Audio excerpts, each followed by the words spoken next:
Hello and good evening, everybody. It seems like we're gonna need to start early, and it's unfortunate because I wasn't really prepared for this hour. It is what it is, but to be honest, it was my fault because they did right over there 1 hour earlier. I thought it's a GMT, and my mind just thought of GMT. It is what it is. Well, a good thing, TV Villageois was kind enough to actually tell me. And I'm in the lobby. We're just waiting over here. Actually, wait a second. We're not waiting. We just need to open up the screen. Boom. Let me see. Bam, bam, bam, bam, bam, bam. Boom, boom. Trap phase is up, and let's actually see what's gonna happen over here. We do have Why So Sexy on the left side, and on the other side the middle move. Well, let's actually see what's gonna happen on the tilted axis map. We actually have the map chosen. Oh my god, they're going fast on this, or we're slow, one of the two. Tilted axis seems like we're gonna have quite a fun game today with the tilted axis being chosen as a map. Okay, let's see. Also in the chat, give me a second. I'm sorry, I'm trying to do these the things as quick as possible. The things that I usually do before the stream. Fortuna Belly, good morning, sir, and welcome. Thank you so much for the follow. Mad Leroux, 74, much appreciated, sir. And also Planescat Games, thank you so much for the prime. Thank you, sir. Good evening.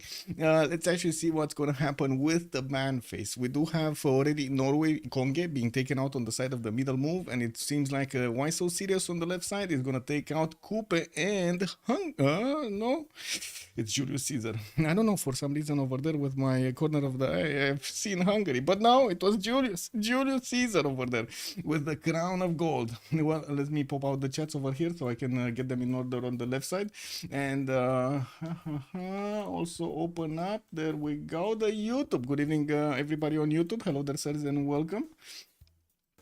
Give me a second. Click. Oh my god, clicking as fast as possible. Oh, I did this before the 30 seconds. Oh, fastest click in the West, man. Fastest click in the West. We do have to see what the middle moves are going to do over here. They do have another 4 bans to go, while Why So Sexy are going to need to take out 3. We've seen multiple strategies, of course, on the tilted axis map, and we're going to need to see which kind of strategy we're going to see today. Usually the players do kind of want to go naval on these maps, but to be honest, in the last period, we've seen a lot more land civilizations being picked up, which was kind of surprising. So I'm actually expecting some kind of a balance, like 2 land civilizations with 2 coastal civilizations, and we're going to need to see if they do have connections on the sea so they can actually, go against each other or not. We do have Genghis Khan being banned by middle move on the right side. Not bad. Unfortunately, the Khan is not going to get in. No K-Shakes to actually stomp somebody, but we still have Kublai. So, there is some hope. We do have also Scythia being taken out on the left side by Why So Sexy, which definitely makes sense with that extra +5. Man. Anyway, now we are waiting to see what middle move are gonna do. Still 3 and 2 bands to go from each side, and we are gonna need to wait. You know how it is. You put it in high gear and then slow down for the stop sign. Now we're gonna need to see how Cleopatra's gonna get banned. Yeah, wouldn't have thought that possible. Really wouldn't have thought that possible. It is what it is. Oh well, it is what it is. Also, let me quickly get my chats in order over here. Click. Okay, there we go. Okay, perfect. I do need to actually take a look at the lobby if I do have any 0 MS, because I just joined and I did want to fix this before we actually get into the game. And there we go. We got a bit of time. Okay, so after Cleopatra did get picked by a middle move, it looks like Portugal is going to be next. Interesting that they only took out 2 of the coastal civilizations on the side of Why So Sexy, and I do see only 1 coastal civilization has been taken out by the middle move yet. They do have 2 more bans to go, and we're going to need to see if they're actually going to catch up. They're going to go faster or not. Is this going to happen or not? Let's see. Whoa, what's going on?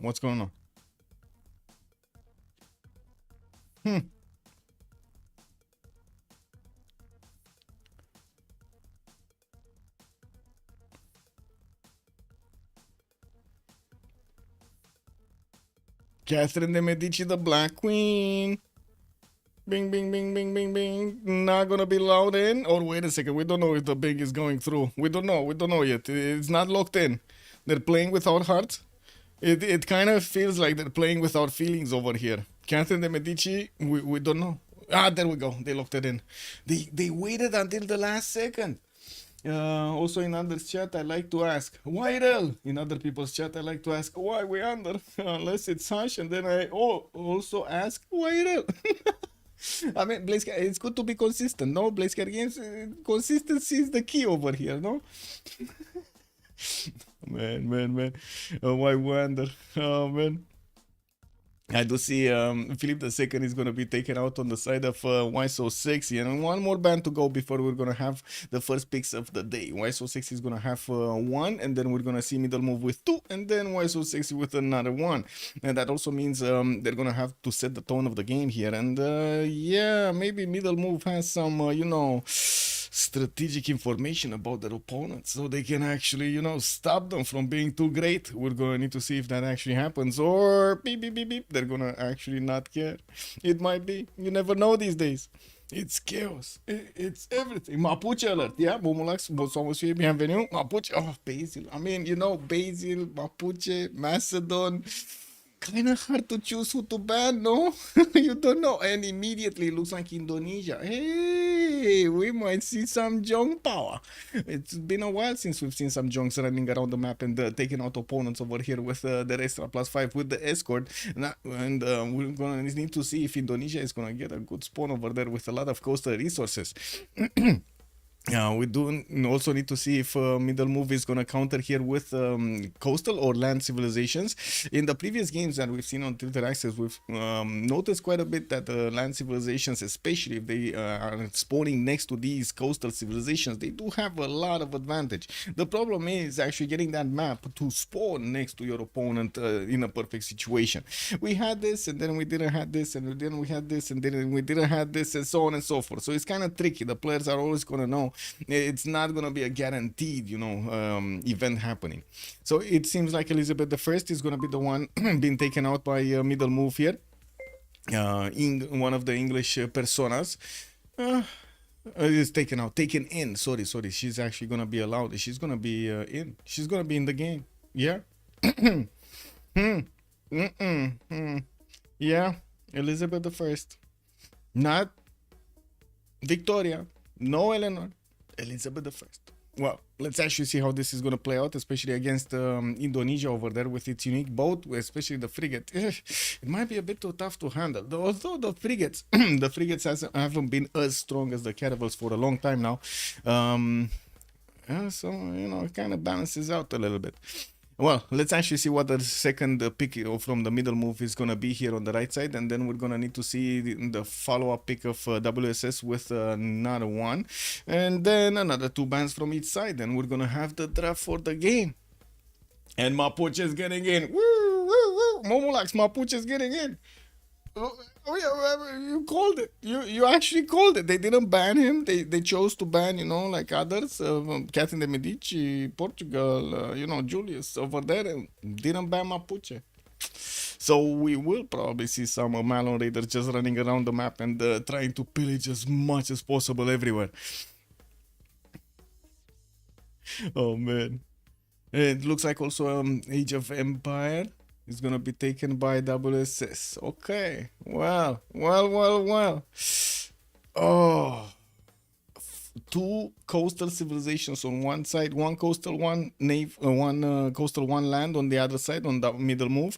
Another 2 bands to go on each side, and I do want to point out Mapuche over there can definitely hold his own on the seas, especially with the extra +5 against Golden Age civilizations. Now the biggest challenge, of course, on all of the maps is to actually chain those golden bonuses, Golden Age bonuses.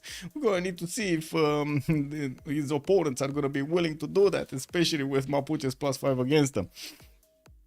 Also, Bake Momo, hello there, sir, and welcome. If Elizabeth can take the frigate of Indonesia, that can be catastrophic. Yes. And there was a game, I think like 2 weeks ago. We've seen like probably 40 boats converted in total.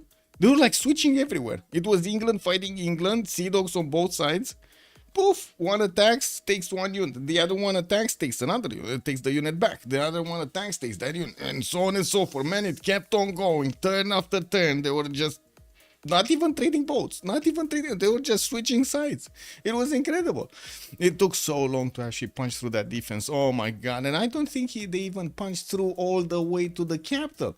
There was somebody else that came in and just, you know, they destroyed everything that was going on over there with higher strength units. It happens, you know. What can you do? What can you do? I see Uzetian and Kublai Khan Mongolia have been taken out by the middle move. Uzetian with his extra spy and Kublai, of course, with the Keshiks. And while we're gonna see also Varangian, the second Norwegian persona being taken out by Why So Serious. Well, they do have another band to go, and it doesn't seem like middle move is actually gonna, you know, give up on their time over here to think about, I don't know, what are the choices are there. And it seems like they're actually waiting for the last second. Oh, not really the last second. It was the seventh last 2 seconds. Well, let's actually see what the last ban is gonna be, and we're gonna know what's gonna happen during the game. Good evening, Arbata Siracosa. Hello there, sir, and welcome. Ooh, a bit of an early start over here.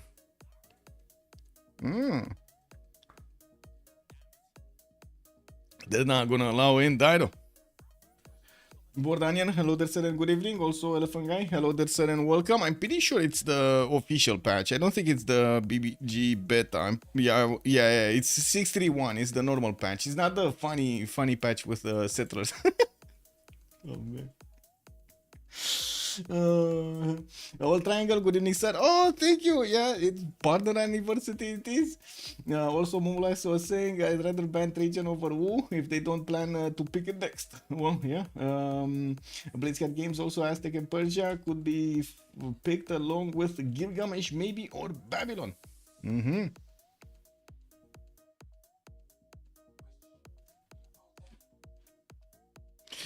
Ooh, Gilgamesh on the side of middle move. Gonna be picked up, and we do have on WSS Rome, Trajan.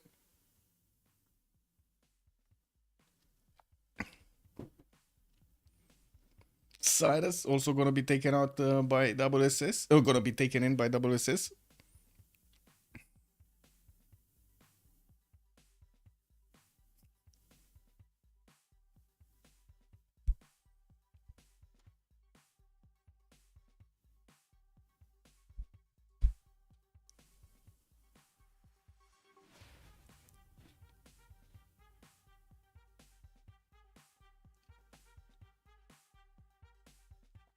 What do you think, Elephant Guy, about the new beta update? I saw there were quite a few, how to say, changes over here. Let me actually take a quick peek on the beta builds and see. So a new beta 6.4c is gonna be updated in 15 hours, but we don't have a patch note for it, and it looks like global changes. Okay, unit pre-builds, Aztec's combat bonus only works for land melee ranged and anti-cav units. This definitely makes, of course, the bombers not work anymore, not as good as they worked before. We still need to see another pick over here from middle move. There we go. Eleanor is gonna get in. Congo is also gonna be quite a bit changed over here. It gets a relic every time it finishes. Plaza building relics also grant 2 food to production for gold and 2 faith, and sculptures and artifacts faith reduced to +2 from +4. Still have food production and gold bonuses. Evening, hello sir, good evening sir, and welcome. You like the settler change a ton, the other changes I am less excited about. Okay. Oh man, this is what can I say, man? This is getting to the funny level. It's getting to the funny level. What can I say? What do we have here? America, TDRR, Rough Rider, ability to move on.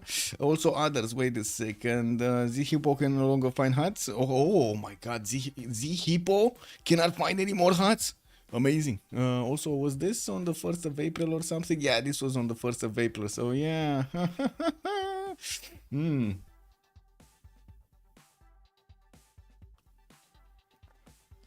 No text anywhere. No, absolutely no text anywhere.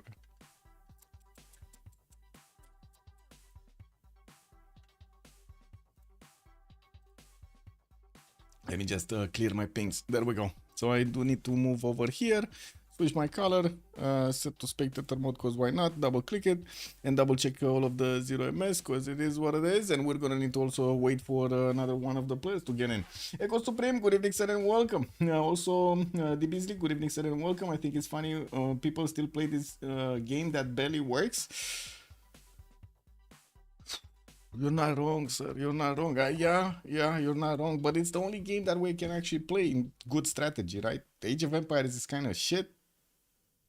StarCraft is more of an APM rather than strategy. Like it forces you more to actually do actions per minute, and it actually forces you to think and prepare and so on and so forth. And yes, I understand that there is a lot of skill, a lot of skill. Don't get me wrong, a lot of skill. And respect to the players that can actually go and do all of those, I would say, sequences over there of events, but not a lot of strategy without that much thought, you know. So yeah, this is what we ended up on, the Beasley. It's sad. You can imagine I would have preferred to actually have Civ7 right now. New maps, new graphics, new environments, you know, like, whoa, beautiful maps, navigable rivers, 12-player maps, competitions, switching the CWC to the Civ7 side. All of that shebang over there. I wake up in the morning, you know, I turn on the PC and I look at this. I look at this. And then I need to take a pain pill and go back to sleep, basically. You know, it is what it is, man. It is what it is.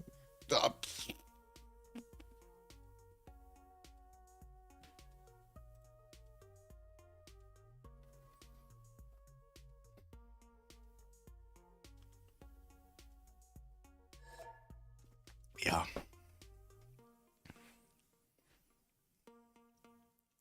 Oh well. Let's see where the players are gonna get the priorities straight.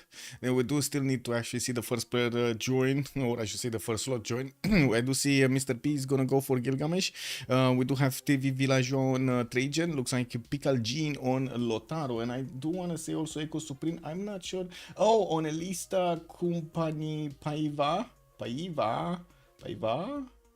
Is that like happy anniversary? And thank you so much, sir. I actually totally forgot it's the anniversary today.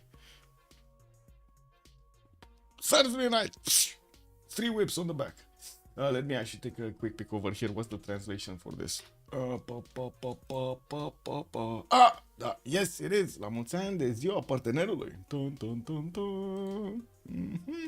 C5 is gaining more momentum. Yes, yes. Man, when I woke up this morning and I opened up the screen and it was like 7,000 players.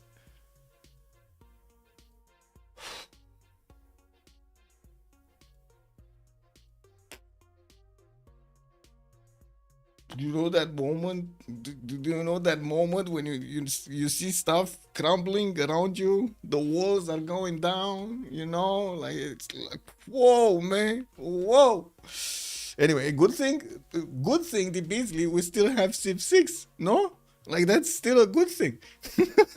Like, please don't jinx it. You never know when they push an update and kill this game also.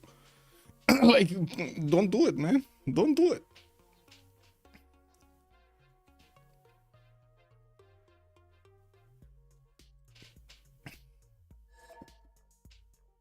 I did have a bit of a stomach bug, I think it is, during the weekend. Nasty.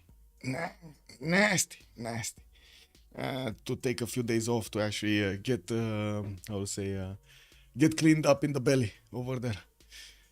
And refocus my mind.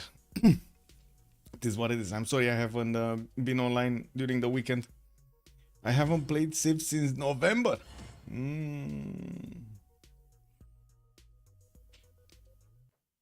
I guess you really got demoralized. Is that the word? Beasley, am I correct? You got demoralized when you saw Civ7? Is that what happened over there?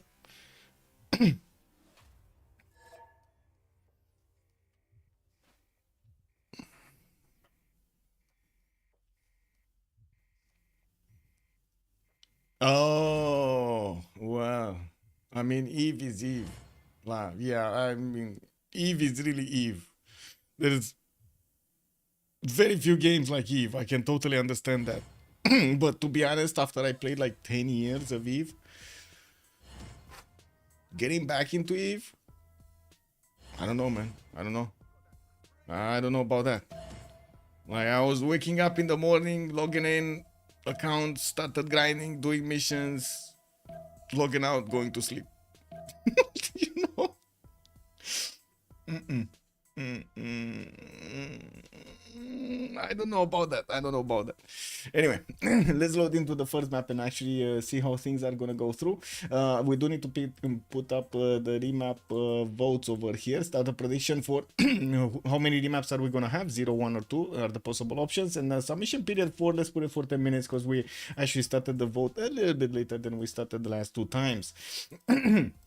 So middle move are gonna go against Why So Sexy. I do wanna actually quickly just take a look over here on the in the 2, I believe it is, and I don't need to click this button. I need to take this away, and I need to put bracket standings. This.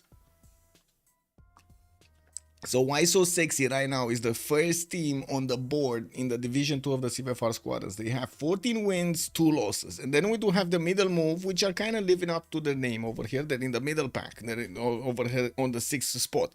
We do have them with 6 wins and 10 losses. They definitely need a lot to catch up. So when it kind of feels like they won't have that many chances. So that also means they will have a lot of appetite for risk, right? They have nothing to lose. There's a lot of appetite to risk over here. So let's actually see how things are gonna actually be played out by them. And I do have to point out on the left side, we're gonna have the middle move. On the right side, WSS. I really hope the team labels are not inverted this time, so you know I actually get to see stuff.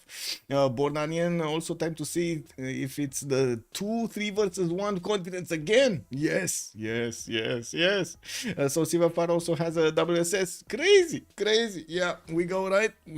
Okay, so it looks like we're gonna take a look at Marco over here. You picked Indonesia for a reason. Oh my god, Indonesia with turtles everywhere? Indonesia with turtles everywhere? And Mount Kilimanjaro? Bro. Like, insert meme right here, bro. What is this? We got Mahapahito over here with 5 tens for a builder. Yeah, he's gonna definitely want to improve those resources really quickly. Usually, of course, he does get 2 faith per turn as he settles next to coast or next to lakes. And I'm pretty sure he's gonna get it right now. So he's gonna be the first one to pick up a Pantheon. And usually it is God of the Sea. We do have him with a decent amount of resources here on the coast. 1, 2, 3, 4, 5, 6, 7, 8. Oh my god, not to mention you're gonna have Mount Kilimanjaro. Well, I guess that's land based. Wow, the desert tile looks so nasty, man. Anyway, so nasty. Anyway, yeah, we do have to also take a look at the surrounding area. Some more water bodies in the south, or I should say one lake that he could actually settle on. Rivers southeast for the freshwater, southwest for the freshwater. We do have also those bananas over there to give him the extra food if he needs to, and I'm pretty sure he will. And quite a few of these reefs are gonna be next to the coast, so he can actually get some good campuses going, especially on this island. This is gonna be amazing. Anonymous Gifter, thank you so much for the tier 1 sub, much appreciated. T Beasley, welcome. Time to use those emotes. And moving forward, we do need to take a look at Trajan here. He's wait a second, on Indonesia he's gonna have an opponent. That's gonna be Eleanor, but they're wow. So wait a second, they're gonna fight on land and they have like a one-tile choke that they can actually get to each other. Okay, this is gonna be funny. I'm not gonna lie, this is actually gonna be funny. If this happens in a game, this is gonna be quite funny. Let's take a look on Rome here. What do we have it on the left side? We do have Rome with TV Villageois getting his 2-2 base, getting also. Oh, thank you so much, Anonymous Gifted, for the gift to Echo Supreme. Much appreciated, sir. We do have him getting a scout out in 3 turns, and by the looks of it, he's gonna get southeast, more of this fresh water, not to mention southwest, with some bananas over there for the extra food. In the water, he's gonna have some turtles to get the extra science and of course the amenity from. And Yuling Yuan as a wonder to the west side. This wonder doesn't provide you the fresh water, but it does give you a lot of culture, and we're gonna need to see if he's gonna settle it first, and of course on what position. Oh my god, even a 3-2-1 banana next to Yuling Yuan.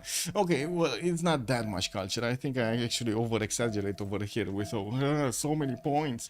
Also, anonymous gifter, thank you so much again for the gift to Elephant Guy. Welcome. Let's take a look also on his neighborhood. He does have to the south, that's going to be Mapuche, and I'm pretty sure they're going to trade punches if this map is going to be kept. And we do have to the western side, okay, Vatican City, Mohenjo Daro, and then London. Now, London is going to be also an opponent of Uruk. Ooh, they're 1-1-1-1s, right? So this is a 1 versus 1. This is a 1 versus 1. This is another 1 versus 1. And this is another 1 versus 1. This is the perfect map. I'm calling it right here. I'm gonna put up a poll right here. I'm gonna need. Is this the perfect map? Yay or nay? Yes. Okay, guys, this is the perfect map. 1 versus 1s everywhere. You cannot get better than this, no? I'm just thinking, I'm, thinking out loud over here. We do have to take a look, of course, on the other ones, especially on Legend Mascot. What is he gonna have? Well, again, turtles and some amber in the water. Gonna also have Gombustan to the north to actually put a preserve next to, and by the looks of it, he's gonna have a decent amount of coast to also expand into. To the south, it's gonna be kind of tricky, into Sumeria's land, and I do have to point out WSS here is they're gonna have this northwestern waterway to actually trade. On the coast, which is going to be extremely valuable. On the other side, I'm pretty sure we're going to also see Mapuche and Sumeria try to actually couple together the trade routes on the water so they can actually get more gold. Also, nay, this is not the perfect map. The disrespect to the perfect map is unreal. Adam infected them and they are very, very creative. Whoa. So CivFR, what did this CivFR did? So CivFR, oh yeah, also handles WSS. Yeah, our present team name is also not very creative. Kind of hate it. Thinking about rebranding it to something cooler, maybe Gold by Library. Not sure. Yeah, I mean, yeah. The granaries, man. Power to the granaries. You gotta take that, respect that. Wasn't that your former name? Cake W. We do need to also take a look at Shizu's position. He's gonna have next door Liverpool, and by the looks of it, Passagarde settled on a lake. He's gonna also have another connection on the cattle tile northeast to actually couple together those lakes. And I do see in the south a couple of cities towards Anshan, while he's definitely gonna have a really, really quick attack against side chat here against England. I do want to point out also. We do have his settler coming up in 6 turns, and it looks like in the counter he does have a rice tile for the 4 food to get early on, not to mention 2 iron tiles. This is amazing because, he's going to need a lot of iron for those immortals. So, yeah, why not pack it in, Definitely a strong settle on the 3-1 wheat tile to the southeast so he can get that extra food going. Quite a few 2-2s, and I do notice that's going to put his city closer to England. Thank you also so much, Anonymous Gifter, for another one to Mumulax. Much appreciated, sir. So let's put up the team labels also in the meantime as the players are going through. I think the only spawn that we didn't really take a look at is Ngulu Mapu, because the other ones we kind of glanced over anyway, right? We saw Manchester over here. Okay, definitely a good coast to go for, and he does have far away actually Pio Tahi. No city-state. Oh, he does have a city-state to take out actually Bologna in the south, and I do have to point out he is going to be the opponent of Poseidon over here. Not going to be that happy about his presence. We also have Mr. P. Wait a second. Did these guys not see each other? They did not see each other, no? They still don't see each other. Look at this. They still don't see each other. But no, it can't be possible. I'm pretty sure they saw each other. Somehow they saw each other. Okay. I hope they saw each other. Is this oh my god, is this actually happening? Legend Mascot is actually moving back his warrior. I guess he's already planning to go north to actually get the Gobustan tiles, so he's not that worried about the warrior coming for him. Maybe that's the case. In the other situations, we did have Marco getting his builder out, and I do see his warrior is to southeast. He did not see the English settler yet with the English scout with his warrior, from what I do notice. And over here, they also did not meet. Not yet. Yeah. Well, this is 10-10. And I think they're gonna meet. There's no way for the Shizu scout to go anywhere. Why did he not actually cross the river? This is what it is. Also, thank you so much, Anonymous Gifter, for another one. Bake Mono 85, welcome sir. Also, yeah, that's Leslie Muscat. Forgot he's in CivFR Squadrons now. I remember when he was in novice with me 2 years ago, coaching me. Vicky, good times, man, good times. Wait a second, so you're saying he actually doesn't know about this? Oh my god. Ooh, that's gonna be tricky, boys. That's really gonna be tricky. Okay, let's see. We put MM on the left side, middle move, and on the right side we're gonna have WSS, which is not gonna be confusing at all. Well, I guess we do. Both names actually have a question mark in them. Wow, both names, man, both names.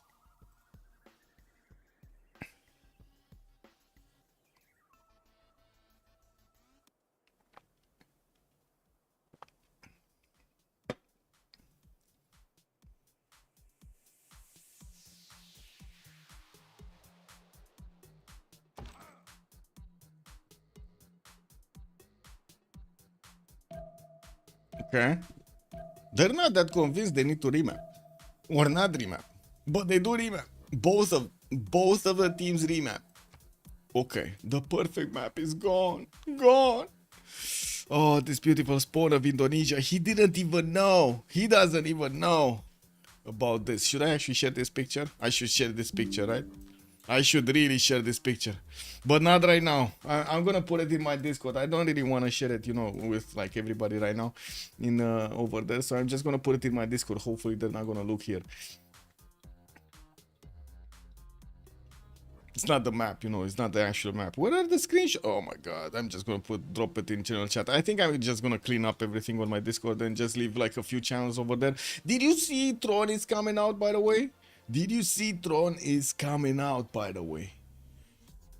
In October, 80s. Oh, man. Now the big question is Daft Punk gonna actually do the music? Let's see. Tron 80s. If he's not doing Tron, that's just not gonna be a good movie. Is Daft Punk? No.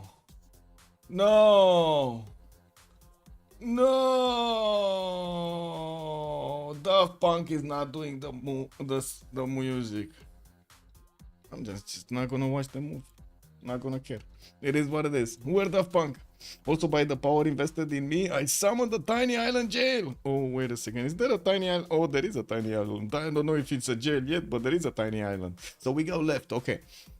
Now let's take a look at Lotaro here. What do we have? Where is Lotaro and what do we do with him?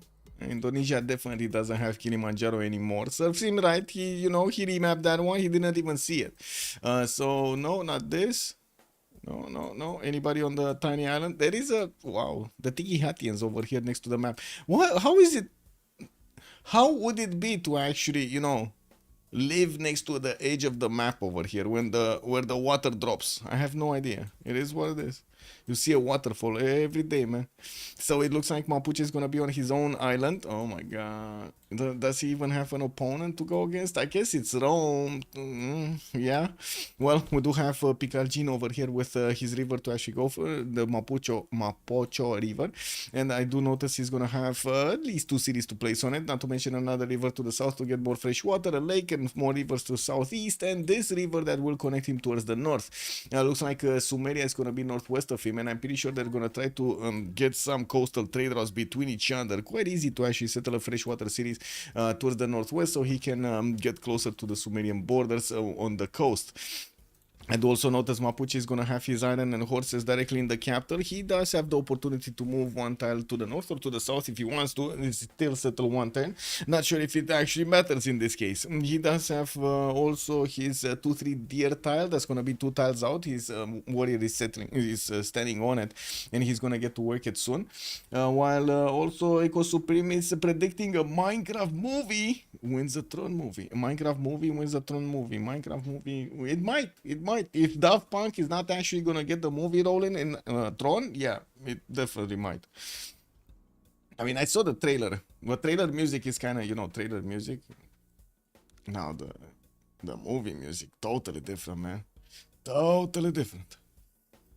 Anyway, we do also need to take a look at the next ones. That's gonna be Gilgamesh. And Gilgamesh is for the first civilization that we see in the game is gonna be really next to an opponent. TV Villageois is gonna be the one that's gonna need to actually take all of the heat over here from Sumeria. And I do see Scout is coming up in 3 turns. 2-1 for an ivory tile to have in the capital with a single actually 2-1. I should say a single heal, or I should say a single 2-2 in the capital. 4-foot rice tile, and I do definitely notice that he's gonna have a 1-3 to get to buy, or and of course wait to actually grow into.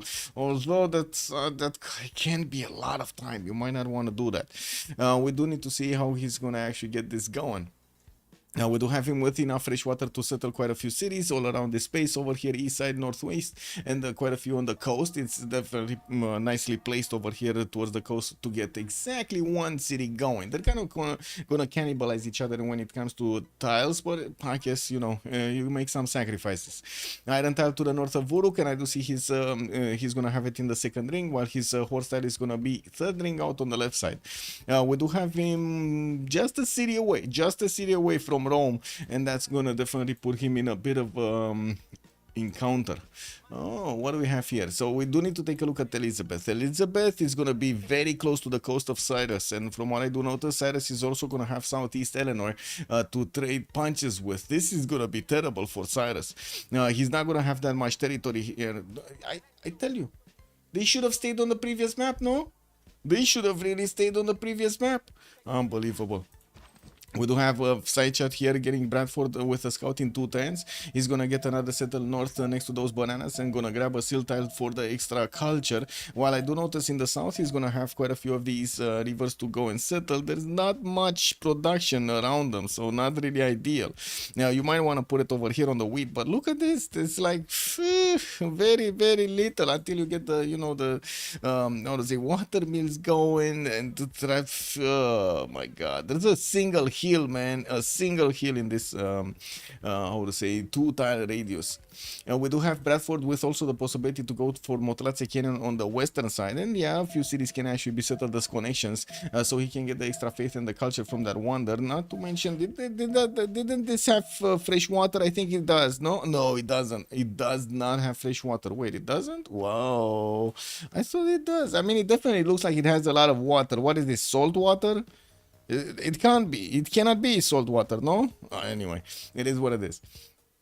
We do have to take a look also on the strategic resources. Bradford is going to have his iron in the first ring and also his horses second ring, started to explore towards the north, while also Indonesia is going to be on the western side of that coast, so he doesn't look like he's going to be in danger of anytime soon to actually get attacked. There is a possibility for Indonesia to come all the way towards the south and try to take you know, a stab at him through how to say, between, I should say, Piotahi and Auckland's choke point, so he can actually get to the main cities of Saichat. But by the time he gets here, it might be too late. We don't know how long Chizu is actually going to hold on. He needs to hurry, especially since he also has Eleanor here in the southeast to actually take care of. While we do have his settler coming up in 6 turns, I do see he's also going to have quite a few placements for good campuses. A +4 on the stone tile. Yeah, I know. Unfortunately, you do actually need to get masonry there.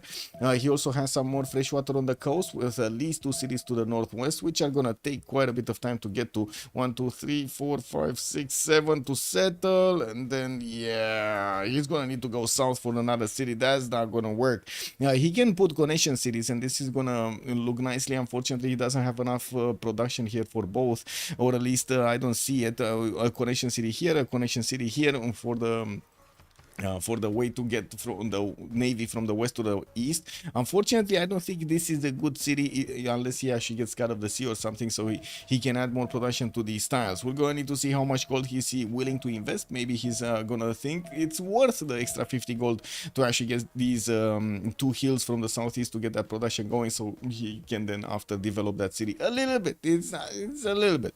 We do have him also benefiting from his horse tile in the first ring. His iron tile is going to be second ring. While I do also notice he's going to pop that hut in the south. Well, I guess there's not much to talk about here. We don't yet see how Persia is actually going to meet Eleanor here. It's going to take quite a bit of time for their scouts to get to meet up between each other. And by the looks of it, CivFR is also going to pump out his settler in 2 turns while he's going to have a refish tile in the capital. He's going to get that extra food going. He did grab an amber so for the extra culture, so he's going to grow a little bit faster in his tile acquirement. I do see 2 horse tiles to the northwest spanning, freshwater city east side, so he can put it off the coast and of course put the harbor in the water, not to mention south. This is going to be very tricky. How is he going to approach this? Going to stay all together on the left side of this coast, or is he going to actually put some cities on the southern coast? If he does that, he's going to expose his cities to both enemies, and I don't think he's going to be able to actually protect both of them. He's definitely in a very, how do you say in English, precarious situation. Yeah, that sounds terrible. Now, also by the power invested in me, I did say that. I only like anime movies. I mean, to each his own, man. To each his own. You like what you like. It is what it is.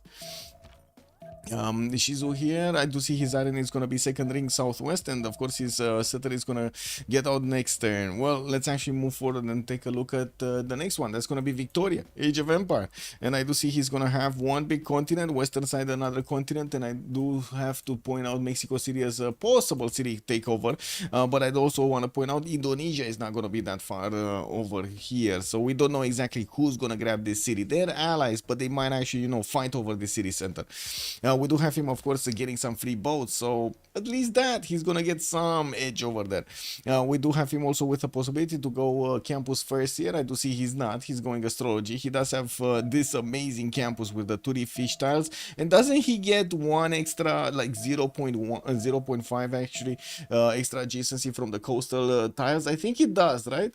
If I remember correctly. Also, Kokusu, good evening, sir. Not gonna lie, the only guy we should be looking at is Marco, one of the best players in CivFR, and by far the best in this lobby. His sim is exquisite. Mwah. Oh, and overall game performance is very remarkable. Okay. Okay. What did I do? Wait, wrong save? What do you mean wrong save? What? Cool whip? Wrong save? Good evening, sir. Wrong save? Where is Marco? Marco? Indonesia. Wait. Oh, you are telling me to take a look over here. This isn't Indo. Yeah, this is Indo. Yes, this is Indo. But I was looking at the other one. I was talking about the text chat over there. It might have looked confusing, no? It's talking about something and then looking at something else and then hearing some other thing over there.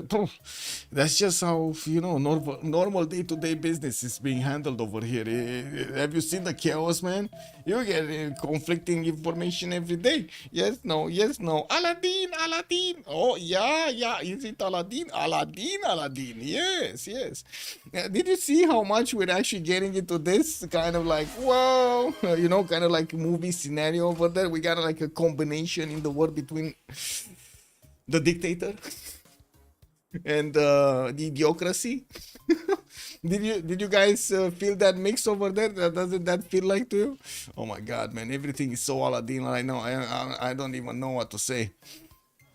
We got also Age of Empire here getting his religious settlements in 2 turns, and by the looks of it, he's gonna get to grab that city on the right tile on the right side. He does have his reef fish and also a pearl tile to get some extra faith from. Doesn't matter because he already got religious settlements. How did he get it? Popped a 10 pop hut or something? A 10 faith hut or something? Whoa, that was some quick faith acquirement over here. We also see his resources. Horse in the first ring, iron second ring, and third ring. That's gonna be good. be good. Good also that he's gonna have some fresh water, but not a lot of it. And I do see this is a very bad Uluru. Like I was, you know, I'm quite excited about Uluru, but the only good thing about Uluru is actually cocoa tiles, and they're not on Uluru. They're around Uluru. That's the only good thing about Uluru right now. Also, anonymous gifter, much appreciated for the gift. Thank you, full whip. Throw those emotes over there. Well, I do see Newcastle Point. I just got settled for the second city here on the 3-1 base, and he's gonna start getting his Harpers out soon after he's gonna get, of course, the technology for celestial navigation. Looking at Trajan here, and we already see that he's getting attacked by Sumeria. I mean, Mr. P just bought a war card. Aren't these war cards nerfed? They're like 20 base strength, right? So they're not, you know, like it used to be, you know, those hard times when when you saw war cards, it was time to panic. Like I remember those times. I remember very clearly those times. When you saw war cards, it was time to panic. This time, not so much. War card, yeah, what can it do? A lot of sound. You know, from the squeaking wheels over there, that's about it. They used to be like 30 straight. I know. Oh my god, man! Like so many times I actually tried this with others to see how we can defend against Sumeria. Oh my god! Oh my god, man! You think absurd is absurd? We spent days. Anyway. By the looks of it, we do have, he said, I would say, Rome, right? Rome, okay. We do have another slinger being bought from the capital city, and I do see TV Villageois did actually get his settler here. He's not going to be able to be taken, and by the, oh, there is a chance. There is a chance Mr. P is going to shift enter the deer tile. What do you think, guys? Is he going to shift enter the deer tile? Because right now, he's not moving anywhere. He doesn't have his waypoint set. Like, usually if I click somewhere... No! No! Mr. P, wrong waypoint. I thought it's the deer tile. The deer winked. The deer flinched. It must be because of the wine tile. I think this war Cartian... Oh, okay. He didn't shift enter. Okay, he didn't shift enter. It's all good. But... too late for that city. It is what it is. And the war cards just not gonna have that much strength. They also have a -5 because of the penalty to actually attack cities over here. Kind of looks like you know, skating pads, you know, those protection pads that you use when you go out skating or, you know, bike riding or something. Kind of looks like there's some of those over there. Also, anonymous gifter, thank you so much for another one. Thank you, sir. Kogusu, you should keep an eye on Legend Mascot. He's known for being one of the biggest feeders in CivFR. Oh my god, no. On Legend? On England? Okay. So I need to take a look at two of them, right? Marco, these are the VIPs of the game, right? Kokusu is saying, so you know, I take it as it is. England is gonna be VIP and Indonesia is gonna be VIP. Got it. We're definitely gonna look at these. And I do wanna keep watching Mr. P actually trying to do some damage over here. Looks like he's just scrambling, he's scattering. Oh my god. Okay, he's scattering around. Good evening, Daniel Dingo. Hello there, sir, and welcome. Mascot feels like an anchor holding them back. Ooh. Oh. Maybe this time he's gonna be changed. He changed, Kokusu. He changed. I mean, definitely he's in a position to actually carry his team, so I don't know. Look at this. He has so much territory over here to develop his cities. A fountain of youth to keep his people happy. Perfect. And a very bad Uluru with a lot of cocoa next to it. I'm not sure if that's inspiring or not, but that's how it is, you know. It has some bananas next to it. If you like chocolate bananas, you know, still work. So yeah, sprinkle a little bit of culture and a little bit of faith on them. Perfect. Get it all over the keyboard over there. We do also need to take a look at Gitarja here. What is he doing? So we did have him getting God of the Sea. He already has his 431 fish tile improved, and I'm pretty sure he's gonna get some more resources. A bit surprised he didn't improve his crab tile over there immediately so he can get that extra gold through. And I do see he's going for the southeast for the whale settle over there with the extra 2 gold. We do have his initial second settle, I should say, Banger Mason settled on a maze tile over there, I believe. Yeah, it's a maze, and he's gonna get a builder out in 410s. He does have the Dead Sea on the right side to get some benefits from. Also, I guess that's gonna be quite an easy holy site in between those 2 tiles. I don't think he's gonna get something else here. We do have him with a decent amount of chops. He just popped out a scout. He does have a ward in the south, but it doesn't look like it's going to be dangerous.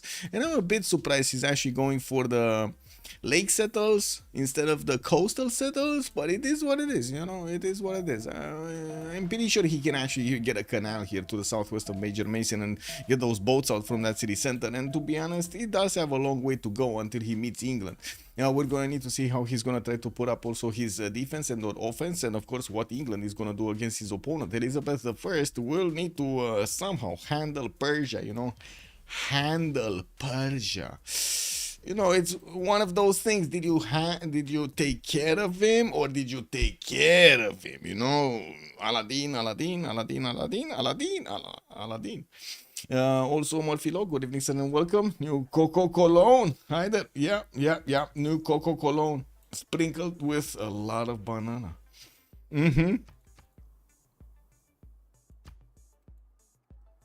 Marco is gonna get his horses in the second ring. We do have his island second ring also southwest. He's moving out his builder to try to see what's going on here, and it does seem like he's gonna want to actually settle that salt mine then, or I should say the salt tile.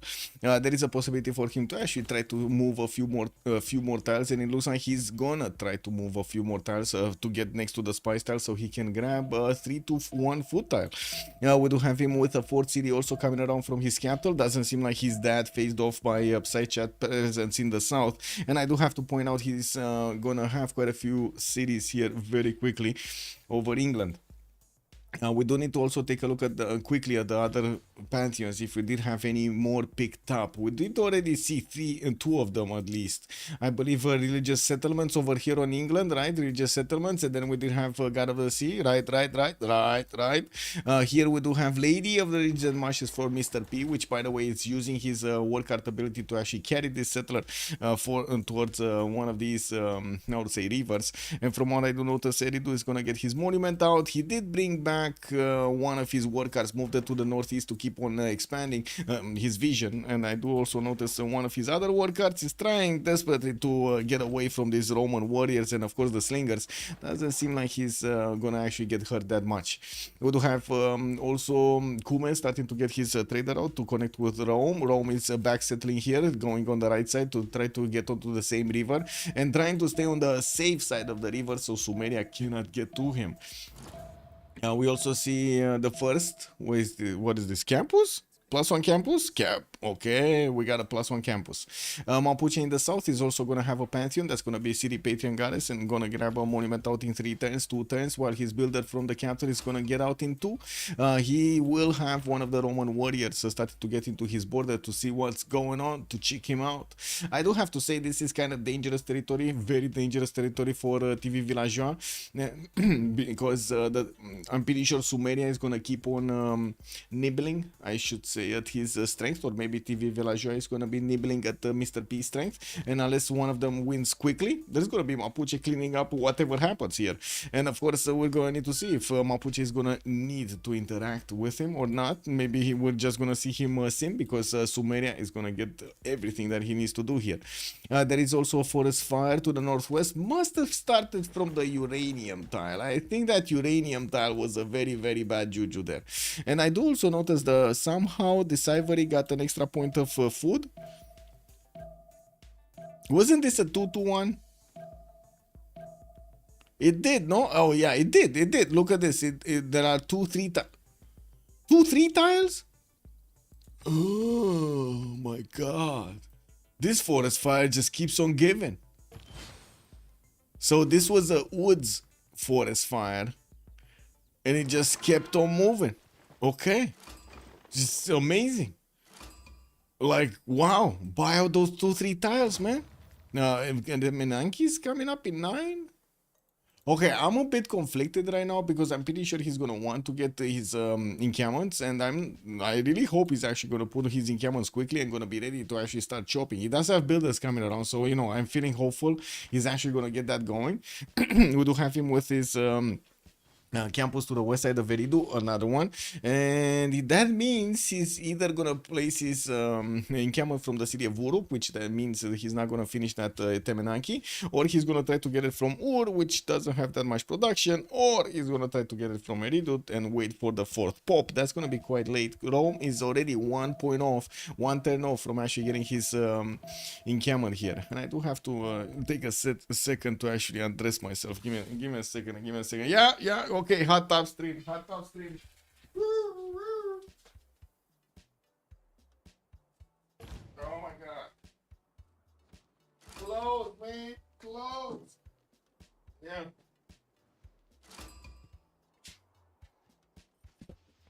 I heard the whiteys are all the rage right now. Still don't know how it's logic forest fire increase production. I don't get productive by looking at the ashes in my barbecue. Yeah, I mean, it is what it is. I'm not sure exactly how it works, but I guess, you know, that's how the mechanic works. Wait, can we ask ChatGPT? Can we ask, check this out, chatgpt.com. Let's find out the biggest question. Stay logged out because we don't need it. Okay. Why does fertility increase with so wait, after wood forest burn down?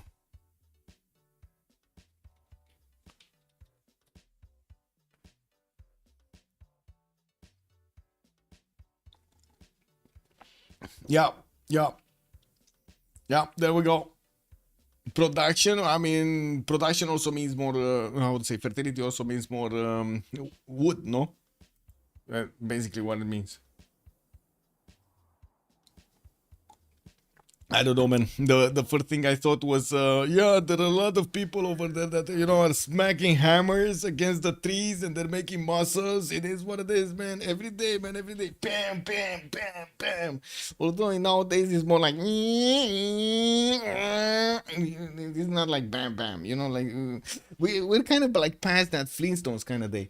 A few days between streams, going on holiday. Yes, Fortuna Belly, I'm sorry. Stomach bug. It is what it is. Let me actually get back on track over here. Click.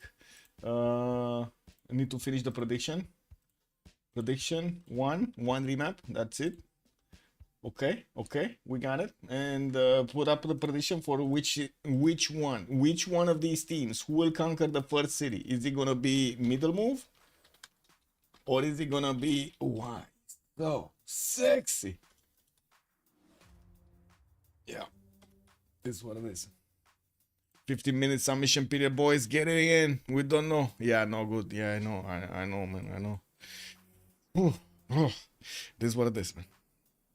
Moksha in 2 turns getting in the capital city of Rome. I do see he's also gonna try to get a 4th settler out. I would imagine he's gonna go north with it. He's pumping out his encampment from the city of Cume and gonna wait quite a bit of time to actually get the one from the capital. We still don't see an encampment yet from Sumeria placed or started building. We do have him going for his Temenaki and of course getting that Liang. I do have to point out, if he actually gets this setup going in that city center especially, that's gonna be some insane yields that he's gonna get on those tiles over there. So I would imagine 30-40 production Uruk is not gonna be something out of the box there, out of the question. We do have also Moksha establishing Bristol, while Elizabeth the First did go for God of War and Plunder, so he can get those Royal Navy cards going.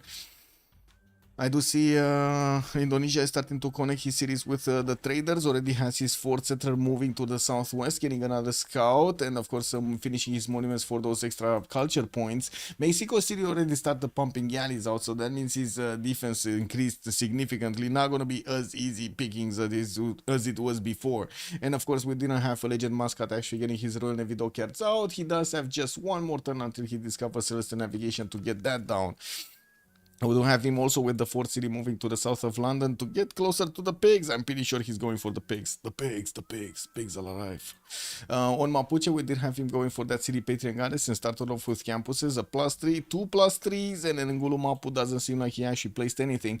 He does have his builder on one of these deer tiles, which kind of begs the question, is he gonna chop that settler with the deer, with the builder? Because he just moved it there. There is quite a possibility for him to actually get to do this.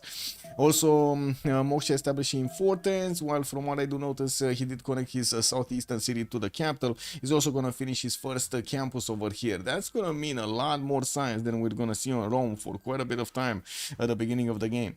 Eleanor, still no Pantheon. He's getting discovered by Persia, and I do notice he chose to go with both cities to the south here, getting the connection cities I was talking about earlier. Didn't really care about the production in the city of Bradford, which kind of sounds unfortunate. We're going to need to see him actually buy out quite a few of these tiles so he can get that production going. Connected at least his trader to the capital to help it a little bit, you know, one extra point of food, one extra point of production early on. We do have him with Pingala establishing the capital in 3 turns and of course putting down his Royal Navy dockyards. We also see Persia right next to him did see his scout and is pushing it back with one scout and one slinger, while I do see Cyrus did go for Goddess of Tides as a Pantheon. He's getting that extra culture on the fish tiles, not to mention on the other coastal tiles soon as he's gonna develop them. There are already boats coming from side chat, slowly moving towards the capital city of Shizu. We're gonna need to see if they're gonna do anything here. At least what they're gonna do is slow down the harbor development and also get to pillage that fish tile, which is gonna slow down the growth of Pasagade, which is still gonna hurt him, not to mention the fact that he's not gonna get an extra harbor. Gonna be quite painful to actually push out those galleys over there. Not gonna be that fun. We do have also in Indonesia's territory still no great person, no governor here actually establishing in the Majapahit in his capital. On Sumeria, we do have him 4 turns away from Etemenanki. He still did not put down his encampment. There's no encampment right now.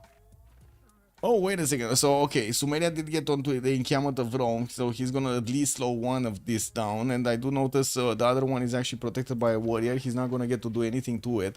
It's still 1 turn, 2 turns away from finishing. 1 turn where we're gonna get into the next turn. There we go. And I do notice TV Villageois already did manage to take out with one of his scouts, man. Did you see that cat jump? Oh my god, man. There was the scout. He kept the cat. He targeted, he saw the war car moving, and it was like through the cat. And then the cat did his job, man. Yeah, look, there's no more war card. No more war card. I don't know, it went somewhere. The cat is back, but no more war card. We got the builder coming up from Mediolanum, and from what I do notice, he put an encampment down there also, up there also. That means he's gonna get 3 encampments set up at the beginning, which of course will probably be followed up by Government Plaza. Also, Envy, good evening, sir, and welcome. How is it going? Why no one playing Civ7? Is it bad? Yes. There's no way around it. I'm gonna rip the bandit. So, okay, there's a few things. It's a strategy game that wasn't really ready at the beginning when it released. It's not really matching the expectations of the player base that was already interacting with their previous game, with like Civ6 and Civ5 and so on. And it's not really attracting a new market. So, yeah.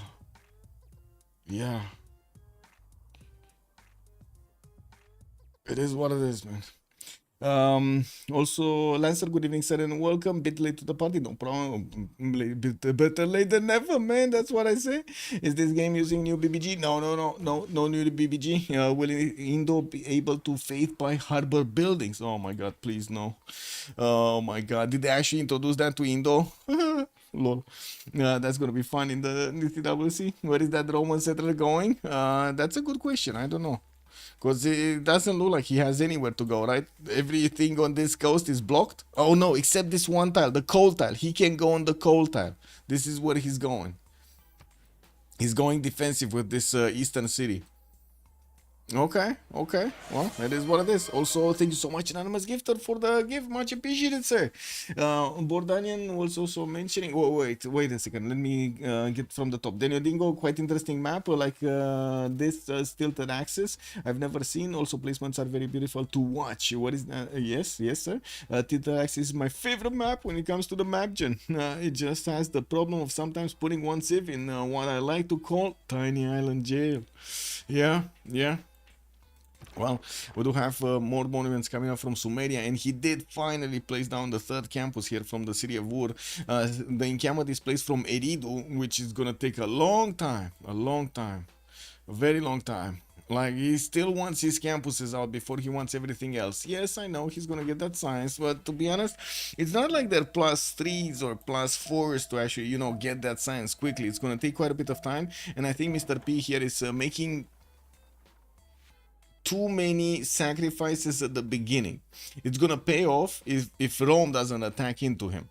But if Rome attacks into him, that's gonna be a major problem. And I'm like super surprised right now that we don't have Rome going for horseback riding immediately. He keeps on going towards iron working here. Maybe he's worried that he's not gonna get the golden or something. No, he's gonna get golden. He's 18 out of 19. That shouldn't be a problem. 4 more turns, come on. You can get a point from somewhere, you know? Just pray and it happens. And well, I do see also Sumeria is gonna get this scout pushed into the water here from the coal tile. That was a bit too hot of a place for him to get to. Magnus in the capital of London to benefit from all of these extra production points from the chops, and I do see he's going fifth and sixth settlers very quickly. He did choose to go religious settlement, so he has extra production towards settlers, and he's grabbing more times whenever he's gonna settle one. Definitely a good thing here. Is he gonna go and settle this Coco City southwest? He might be. We do have also Indonesia moving one of his scouts next to the borders of England to see what's going on. Looks like they had a bit of a skirmish over here. They started throwing rocks at each other, and it seems like both of them got promotions. It is what it is. Indonesia gonna get his fourth city east side, not southwest. I was thinking he's actually gonna grab these the tiles over here on the river, but it looks like he's gonna go the right side on the river and not coastal, which might not be the best thing. And we do have him also with a lighthouse coming up in 4, and I do want to check if he's going for any kind of land attack stuff. No, he's going for writing in 3 turns and state workforce in 1, so no land attack.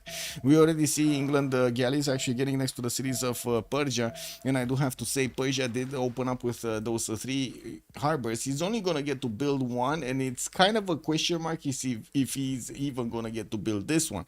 He has a harbor coming up in 6 turns from there, and his galleys are trying to actually get around from that city center to the capital city, so he can actually bonk back these English galleys from his city. He still has that fish, which is gonna give him at least a promotion for side chat. He's gonna give a heal, which is gonna be a problem. Shizu did upgrade his first horse and gets a 2-3, and from what I do see, he went 4th and 5th cities quite quickly. He's gonna settle one towards England on the inland, so he's not actually gonna get surprised over here on the water. And I'm pretty sure after he did see that England is on this southern coast, he's just not gonna want to go there. He's just not gonna want to settle here. We do have him also getting some builders out, while his neighbor Toto 6464 is gonna also go for his extra settlers here. He knows that Cyrus, it's very unlikely that Cyrus is actually gonna get an attack against him, especially with the choke points, rivers, extra visibility from Plymouth. Like, it takes a long time. Can you imagine this placement right here? Like, you sit in the city and you take a look on the left side there, you have the visibility even at the, at the stone tile or this hill. So if any army that passes through here needs to pass through here, like this visibility, right? So all of these units are shooting at the armies coming from the north. quite easily. They wake up in the morning, it's shooting practice. It's like shooting ducks in the water. It's like no problem. We do have him, of course, with Pingala over there getting some extra science. Usually he does want to open up theater squares right after his harbor. So I would imagine we're going to see that happening with Pingala. He's going to get some extra science. He can couple those trade routes together and just get some amazing tempo. Thank you so much, Anonymous Gifter, for another one. Also, Rafifi Bosso, bienvenue. Choppy chop, yeah. Also, wait, happy birthday for Dumbbell. Yo, it's your birthday? Geez, thanks for the sub. Also got a nut. Woo! Thanks for the birthday present. Woo. Happy birthday, sir. Good. Yeah. Oh my God, you didn't tell us. Maybe a fresh summer can chop. Yeah. Maybe. Let's actually see what's going on here, because this is gonna start getting tricky very quickly. TV Village already finishes 2 encampments. He's starting to get the points for the Great Generals, while I do see Mapuche is starting to also get the points for the Scientists. He does have Hypatia first, and he's definitely gonna want to grab it. He's 3 points per turn, while Sumeria also is 1 point per turn. I don't think he's gonna have time to actually get any projects down.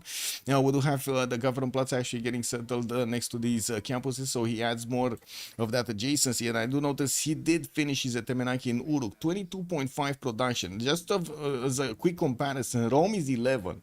So that's just one city. Is double the production of the capital city of Rome.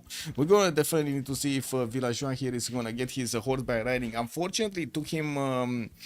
he went iron working, so he did actually discover his legions that slow him down a little bit. We're going to need to see if he does manage to get everything that he needs. He's getting his encampment training projects, and I think he's not going to be able to actually take away all of the generals from Sumeria. So unless he actually puts on, you know, his big boy pants on and starts getting horses out, choppy chop chop, it doesn't seem like Sumeria is going to be faced by this. I kind of trust the extra possession of Sumeria right now. It looks like he played his cards and he won.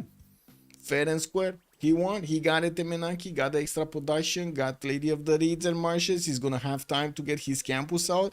He's going to have time to get his encampments down. Everything that he actually was kind of gambling on, it paid off. Let's see. More settlers coming out from England. And yeah, we do have a heavy gifter today. Amazing. Amazing. Okay, western side, Lighthouses Major Mason, and we do have also Governor Plaza from Majapahit, getting that Governor Moksha in. Okay, so Moksha, it was the first governor. While England, Elizabeth started to put out a few more galleys in the water. It seems like he needed to actually give up on the space over there on the fish island on the harbor of Persia. While we do have another city about to settle, that means Persia is going to need to start getting boats out as quickly as possible. Trying to also build up his harbor from Tarsus so he can get the boats out from there, while I do see he has a builder. At the moment, doesn't seem like he's moving anywhere. Anyway, Holy Site from Zranka. We do have also CivFR here getting to scout towards the southeast, where Toto is getting the vision from the builder to actually see what's going on in the river Bender. I would imagine he's going to want to actually send the city towards the aluminium tile, but to be fair, it kind of feels like that would be a bit of a stretch over here to think that he's not going to get attacked by Persia if he gets a city on the aluminium, right? It feels like that city can definitely be bullied over there on the coast. We do need to see also if Mexico City is going to be taken out. I was thinking England is going to do it, Victoria, but it doesn't seem like he's going to have enough boats there. He did manage to get quite a few free ones, sent some to the east, some to the west to start to expand his vision, while he's also following up with his lighthouses and getting the third one actually from the city of London in 2 turns. His 5th and 6th settlers are moving southwest and east side. Probably will get the Coco / Uluru / Banana city over here, and going to make that banana split with the Sprinkle Culture and Faith soon. We also have Mapuche getting another settler in 2 turns here from Engulumapu, and of course Puelo Mapu coming up next. What do we have? Oh my god, Armada Siracusa, thank you so much for the 5 gifted subs. Whoa, amazing, thank you. Also nice balance, diversity in the lineup. True. Yo, we got everything right here. I mean, you know what we're missing? A Tundra Civ. That's what we're missing, a Tundra Civ. I'm not sure if it would have been good or not, but we're missing a Tundra Civ. I've seen actually Russia play quite a few times on this map. Also, Iphigenia, good evening, ma'am, and welcome. Did everybody get a golden? I think so. I think so. Yeah, everybody did manage to get a golden. It's the first stage. Everybody gets golden first stage. Makes a nice Petra. Wait, no. What do you mean nice Petra? Where is the nice Petra? It's only one production. It's the...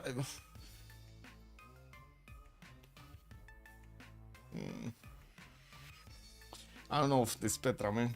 I don't know. This sounds like a Civ7 Petra, you know? The problem is Russia lost its free early Pantheon. Yeah. But still, yeah. I wouldn't really say that's extremely critical. He lost so much. Like, there was so many nerfs on Russia. Then people still play it properly. I don't know. It is what it is. Odin Chamber coming up importance from a hit. He's not gonna go for something like Warlord's Throne or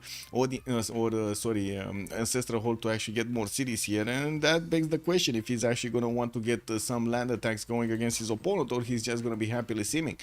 We do have Indonesia, of course, next to Toto. Toto is going to be next to Persia. Persia is going to be next to Illinois. This is going to be quite a bit of a chain of unfortunate events here happening.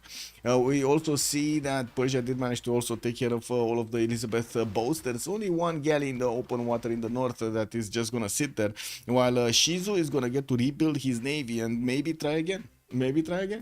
Also, great engineer, get the Wonder G, the one double engineers, and instant Petra. Yeah. Oh, Rome got a general. We do have Mapuche getting halfway towards his scientists here, towards Hypatia.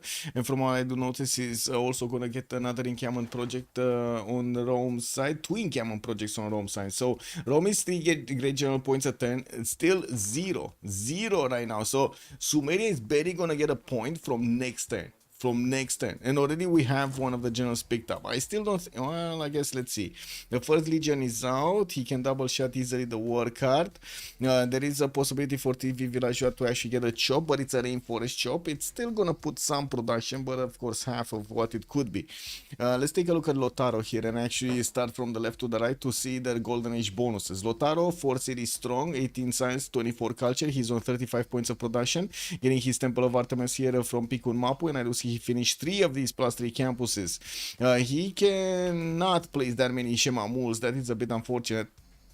For the extra 3 culture points, that would have been amazing to actually have from the get-go. Well, he did choose Moksha for the extra culture. He does have one of these Roman warriors pillaging his tiles, and he's going to push it back with one of his own warriors and slingers.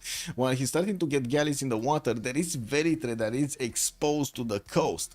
I would imagine Piramapu did get he knows about it. There is information over here, and this is quite unfortunate. Rome chose to actually do this. This is quite unfortunate. Wait, we didn't have the chop? Oh, he chopped with the Legion. That's what's happened. Okay.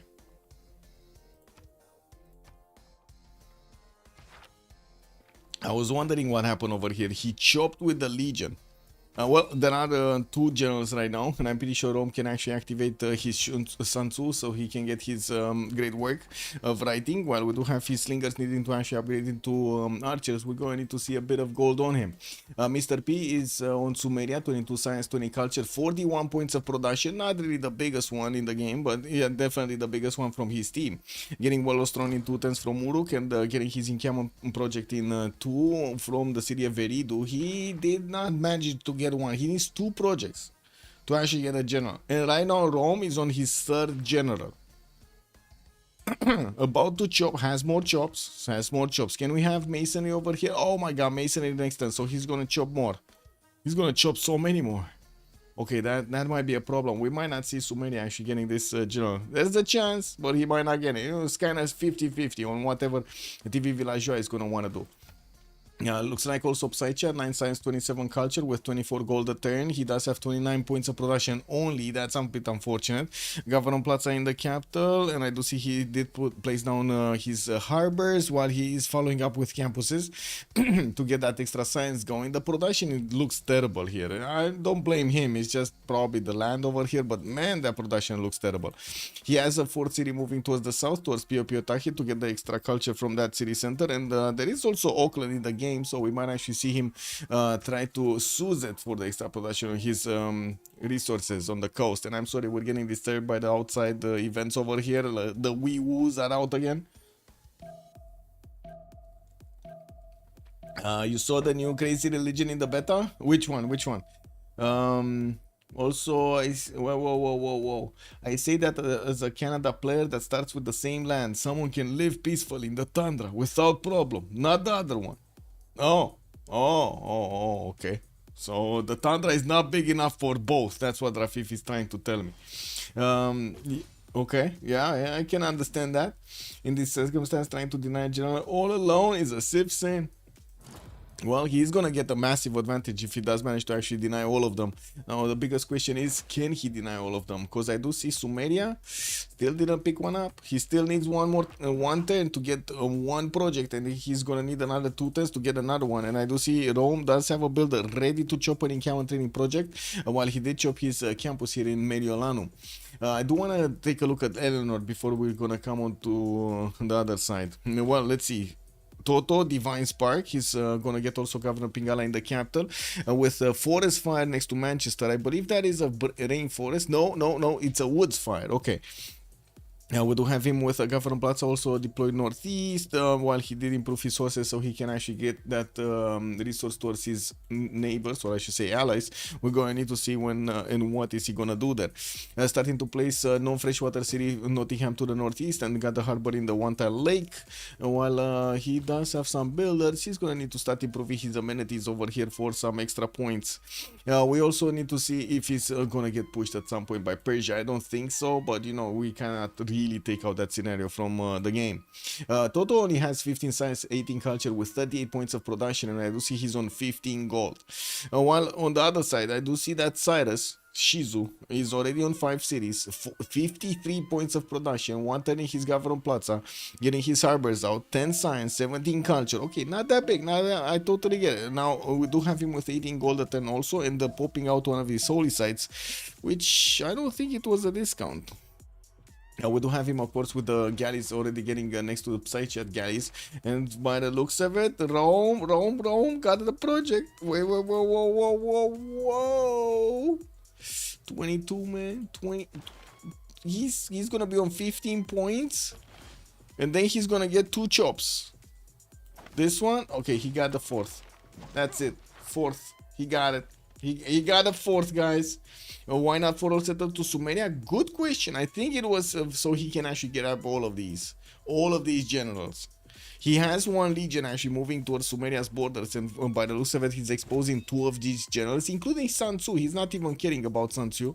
He does have Hannibal Barca with, of course, Tungtrak. He did convert Burica into a military engineer, which is going to get to chop his warlord throne. He does need significantly more units, and of course, taking a look at his production points, he's on 52 points of production, even more than Mr. P.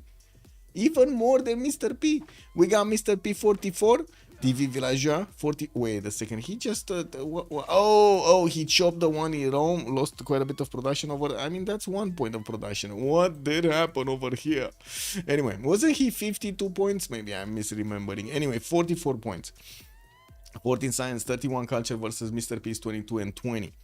We also see Legend Mascot here. We'll need to take a look at already on 6 cities. He does have his lighthouses coming around for those trade routes and plugging in Liang in the city of Portsmouth on the western side. Leeds did not go for the Uluru setup. Uluru, yeah, it's one of those Ululus, man. RAB, good evening, sir. It used to stack, it doesn't stack anymore. Actually, when the game came out, the general stacked.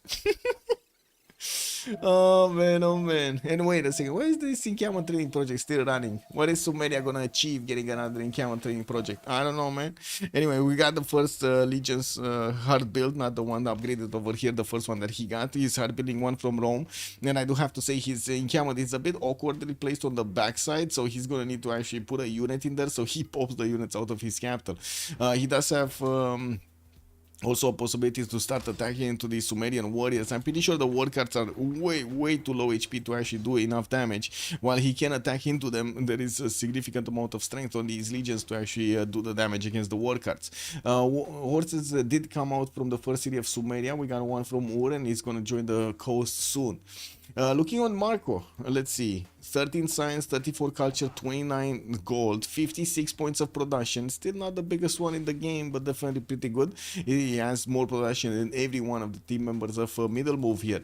We do have Marco, the VIP, one of the VIPs. I gotta say, this is one of the VIPs, the big boys. We got Shrine in 3/10 from Palembang, and I do see we're gonna have also Pingala establishing in the city of Jambi, while his builders are going to need to start improving the styles. He definitely needs to get that spice in his capital. Got some salt mines improved for the extra amenities, and he's plugging in magnets in the city of Banger Mason. He did not actually go for the early holy site from that city center, even though he did have two of these districts. He chose to go for a campus and a harbor in that city. Okay, he got a holy site from Palembang. Okay. I'm just thinking it would have been better to put a holy site next to Dead Sea to get the splendid bonus and get the religion afterwards. Basically, you max out every one of the squeeze out the bonuses that we have. But indeed, it would have been a bit less science, because, you know, he wouldn't have had this campus at the beginning. He would have had a campus from Palembang. Okay, sure. You be the judge of this, if this is a good thing or not. Anyway, he's gonna get a shrine, he's definitely gonna get a religion at some point, and we're gonna need to see what kind of religion it is. Mapuche is just about to actually pick up Hypatia and grab that extra library, not to mention the free science that he's gonna get. Gonna put another city towards his opponent, towards TV Villageois, while at the moment Villageois is bothering, I would say only bothering Sumeria, because he's not really doing damage here. We're going to need to see when Pickle Gene is going to get onto the map and going to get those Malo Raiders to sing. And we do have Pikumapu getting a campus, a Magnus in 2/10 into that city center with a builder coming out next turn. He did pick up Hypatia, just activated it, got that extra science going, getting his markets in his commercials to also get more traders. And from what I do see, he did get that city in Apiramapu to start building up galleys. Needs to be careful to not be discovered by the Roman slinger, because otherwise, well, Velite is going to start pumping out the galley of his own, and it looks like it did. So not gonna be that easy. Galleys coming out. Roman coast might be toast. Roman coast, yeah. This is gonna be a bit problematic here. I would say a bit problematic.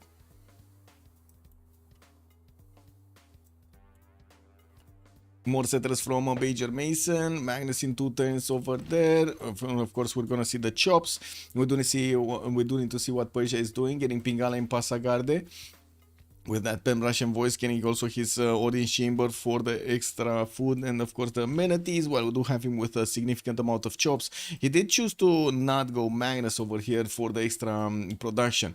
We do have him also sending quite a few bows towards England. Remember, we do have Persia over here benefiting from a +3 when attacking from the Cyrus bonus, so it is quite a bit better for him to go against his opponent. Wait a second, do I see this correctly? There's no oligarchy on side chat? Oh, there we go. Never mind, I caught him in the wrong moment, okay? Like, you know how it is. When you stream so much, you get to catch people in the wrong moments. It is what it is, like, yeah. What I was thinking, maybe the cattle next to the hill or near the stone tile or the river instead of that coast settle. This, you're talking about in Apiremapu, or you're talking about the Velitre? Because Velitre didn't have anywhere to actually settle on. I was thinking he's actually gonna get a city to the north, but he never actually did it because, I don't know, Sumeria? For Rome? He cannot get it anywhere. Wait, which cattle tire are we talking about? Was there a cattle tire? The stone. Here? You cannot put it on the stone. It's too close. It's 2 tiles away from Rome. That's the problem. Like I opened up the lens and the only tile available for him to settle on the east side was this one. There was like 0 other tiles. Next to that, Sumeria horse. Next cattle's. Next to that, Sumeria horse, a cattle city. Next to that, Sumeria horse, a cattle city. Sumeria. Oh, you mean non-fresh water? No, these are sheep tiles. Where's the freaking cattle? My eyes, man, my eyes. Okay. Okay. Gonna come back at some point. We do have also to take a look if we're gonna see Persia winning the day. It does seem like with the level of Toto's galleys, Persia is getting overwhelmed here. We do have Persia needing to defend against 2 opponents, both of them of course with oligarchy, and from what I do see at the moment he's just trying to clump up his boats, so he has a bigger chance. More boats are coming around from Psychat, and not that many boats from Shizu. He's still trying to get his harbors out. I do see Sparta is working hard to get a boat out, while he does have builders to keep improving his territory here. Well, this is gonna take a bit of time. I don't see Rome yet having horseback riding. He's not putting horses in production. He is getting legions from Rome, and I do see already he has 3 of them. These legions can chop other legions, so he can definitely get an army quickly, while they're gonna be stronger than the horses on the defense, especially since the horses do not have oligarchy and do not have his general bonus. Somehow Rome managed to chop all 4 of these generals. Amazing. And we still didn't have a city being taken over. What are we gonna do? More galleys coming up also from Legend Muscat's Royal Navy dockyards. Looks like he's going for Mexico City. And Anonymous Gifter drops another one. RAB thing. Welcome sir. Thank you so much, Anonymous Gifter. On harbors, Matana, 110 also for Rodi's Chamber in Passagarde, while I do see Tarsus is going to get a few more lighthouses. We do see Zranka also getting some monuments. 310s for Rodi's Chamber in Eleanor's territory. No theater squares. Oh, we do have one in Manchester. Okay, he's going to get a next turn. I would imagine we're going to need to see him getting quite a few projects for those early writers. Extremely important to get the culture going at the beginning of the game, and especially Toto does have that bigger production towards those theater square buildings. Pickle Gene is gonna want to actually chop this Temple of Artemis, which is gonna be a 1 and 2 and 3 and a 4. That's not that big. 5 over here. 6. Yeah. The horse actually gets in, while also he has an army of builders. We do need to see how quickly he's gonna manage to get to castles. That's the timing for Lotaro's biggest punch. That's gonna be when his muscles are starting to actually get to optimal. 26 science, 34 culture, and only 12 gold a turn. That doesn't seem that big. While he did manage to get a few galleys out to fight off Rome, it doesn't seem like he's actually gonna do that much damage. Rome did manage to get 2 of his galleys out, and he's actually defending quite nicely. On the city state side, which we didn't actually take a look at, we do have Yerevan with Armaga, Laveta, Candy, and Jerusalem. 5 of these religious city centers. Whoa! And then we're gonna have Mohenjo Daro with Caguana for the culture. Looks like Oakland is gonna be with Mexico City for the industry. Preslav with Granada for the military, and we do have Samarkand for the trade bonuses. Okay. 5 religious city-states with no actual religious civ in the game. Well, I'm pretty sure we're gonna see who is it? Who got it? Indonesia did manage to get this out. So yeah, the holy site. And it looks like he's also started to build the entertainment complex next to it. Might even try to go, wait a second, is this gonna be Colo Chop? This is Colo Chop. Palembang getting Magnus, 2 turns, getting another builder, 3 turns. Already 2 builders are out and trying to do stuff over here. While yes, we do have a few levied units from Jerusalem. That shouldn't be a problem. He's gonna try to chop that Colo. He's getting ready. And there is a massive attack going towards the city of Sparta, while the Persian galleys are trying to defend. This is all, I do see Sparta is starting to actually 1-turn galleys. He does have builders able to chop from both Passagarde and the city of Sparta, so I'm pretty sure he's gonna try to get some more boats out. He has some boats in the northwest, keeping the choke point, so he's not gonna get attacked right there. And I do see a Tikiha. Can you imagine the sight of these guys? Can you imagine the Tiki Hatians view of the world over here? They're just sitting in the desert not doing anything. They're just sitting on the beaches over there on this island, and they're watching boats fight and like go down under, burn, start burning and stuff like that, and being destroyed all over the place.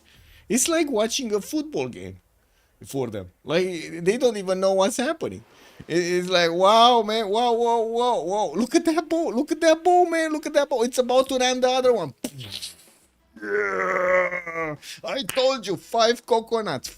I win 5 coconuts. Okay, next up, you double or nothing. Double or nothing. Okay, next boat that actually rams into the other one. Double or nothing coconuts. Many thanks for the sub. Yes, many thanks, anonymous gifter. Much appreciated. Rome just levied the city. I think, he did levy a city. Not sure for what, but he did levy a city. Because these are allies. Is he gonna try to actually get a city out here? He might try to take out a city. Maybe Samarkand. Maybe he wants to take out Samarkand. Because, let's see, Victoria is his ally, and we do have Indonesia as his ally. So he doesn't really get to do anything here. I love to watch the war in drinking my coffee. They probably think, yeah. The coconut coffee, because what coffee in those days, no? Like, imagine these guys don't even have like shoes or stuff, right? They're just on a tiny island and that's it. And horses. Okay, they're riding horses. That's the only thing that they have as fun. Swimming and riding horses. And of course watching all of the people. Some people, aliens probably from their point of view. Just smacking each other over here.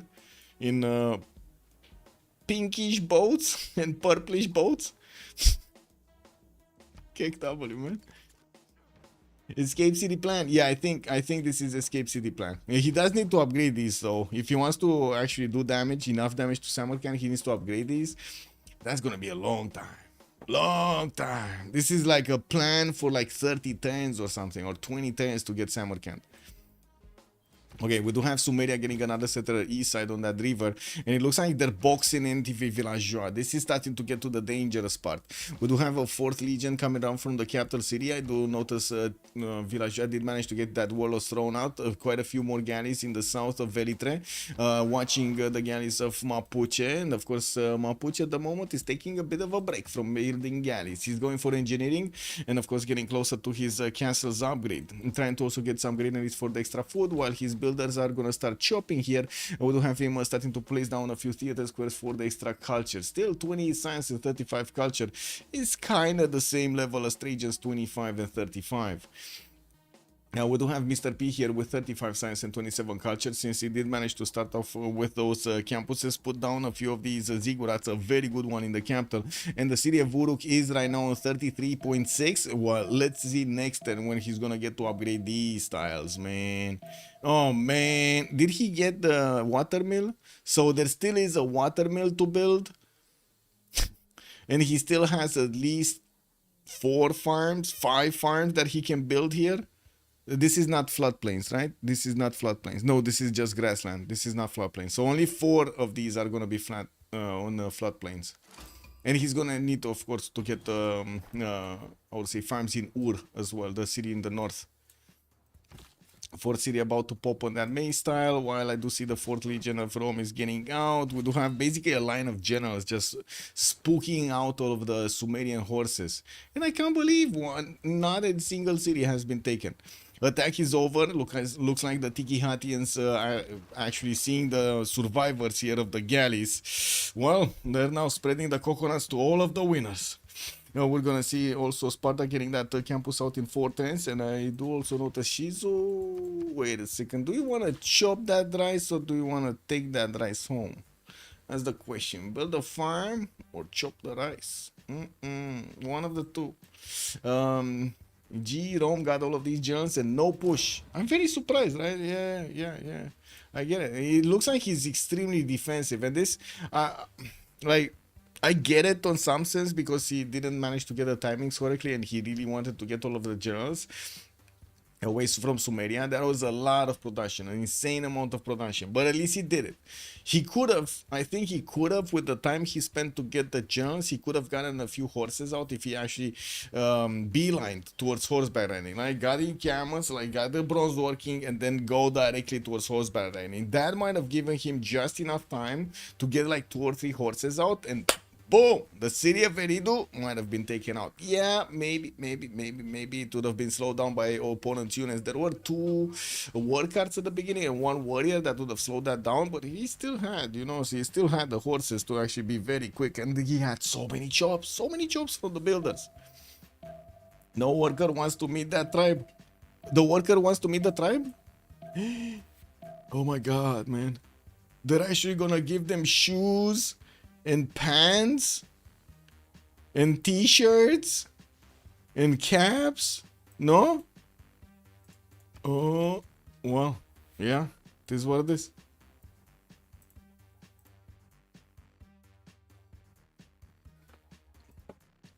Oh, my streamer anniversary. I gotta say, I never been one, how to say, too big on anniversaries. Like, not even my birthday or something like that. I mean, I don't forget my birthday, but I kind of forget everything else. It's kind of sad. It is what it is. My mind just... Anyway, Palembang, 9 tests for a Colosseum. And I do see Indonesia is still gonna have 4 chops on a builder. 4 chops on a builder? What is this? He already got feudalism? Oh my god, he does. Guitarja is gonna get his mercenaries out in 3 turns. He probably did figure out that he does have a connection towards the south. There is a galley over here coming around the bend, and he's gonna know he does have the opportunity to get caravels in these waters and maybe save out Shizu, because this is probably dangerous, right? There was already a big war between Shizu and his next door opponent. Shizu does have a bit of strength, or a bit more strength. Like you see, his galleys are a bit more stronger than the English galleys. We're going to need to see if he's going to manage to push forward and of course get some more space over here against England, while he's just going to slow down Marco from getting everything he needs for that caravel timing. That, or I should say not Marco, sorry, Toto. Yeah, we got Shizu here getting more of those galleys out. So Toto getting currency, we do have Marco getting currency. Also Mercenaries coming up in 3, while Toto is going to get his civil service in 4. I do see TV Villageois is trying to get his civil service for the extra +5, while Mr. P is trying to do the same. Well, they're gonna need to get them in couples, because otherwise that's not gonna be good. We do have also Mapuche putting down another campus from Nagmapu and increasing his science per 10, 29 and 40 right now, getting his feudalism builders out, and 70 points of production. Does look good. Getting construction in 3 with recorded history in 1, finish his Temple of Artemis, while he's also chopping down that deer tile. I would imagine that might be another theater square here from Engulumapu. He does need to actually get a 7th population to put another district, and I do see he started chopping those rainforest out to add the extra food to that city center. While Nulmapu did get placed onto the southeastern coast, that also gives him the ability to try to poke a little bit Armagh. If he does manage to get like 2 horses out and a galley, he could definitely take that city down. We do have also Rome managing to get a few of his horses out and putting his Roman legions right in the face of his opponent. I gotta say, these horses of his opponent, of Sumeria, have 0 chance to actually take out these Roman legions and come out alive here. They're taking so much damage, they're going like half strength down. That's a problem. Also, Iphigenia is mentioning it's a sentinel island all over again. The tribe just shoots arrows whenever someone tries. Yeah. Wait, tries or moves? I mean, that could be a national sport for them, Iphigenia. I can definitely see that happening. It's not like they can... Oh my god, they took the gold, man. They took the gold. The slingers actually went in and took the gold from the naked people. That was all of the coconuts. They got all of the coconuts. You saw how many of those? Oh my god, 37 coconuts. Red Slayer, good evening, sir, and welcome. I always forget to bet for the winner. Basically, this is not the winner prediction. This is the who's gonna take the first city prediction. Then we're gonna have the winner prediction. We changed it because Echo Supreme had a very good, very good addition, a very good suggestion, and he said, okay, why not make this? So now we have actually 3 predictions going on every game. Very nice. More points. 6 for that Colosseum to come out, and of course more builders from Indonesia with the feudalism bonus to start improving all of his territory. Now I do see he's gonna get 2 more chops into that Colosseum, and both of them with magnets. I'm hoping this is actually gonna go through. We do have him also with a possibility to try to grab another tile in the 3rd ring, but that's gonna be expensive, and I'm not sure if they can afford it, especially since we're not far away from getting either, you know, Lotaro's Maloraider timing or the Caravel timing of the other nations. Toto on 2 turns mathematics. We do have Shizu already 3 turns Buttress, and of course that puts him a little bit ahead, not that much. And we do have, by the looks of it, a big hurricane in the water here in between them. There is a possibility for Persia to actually take out in the trade one of his boats with his opponent. While I gotta say, he definitely needs a lot more of these. He did manage to do very well to keep away England from actually his borders here.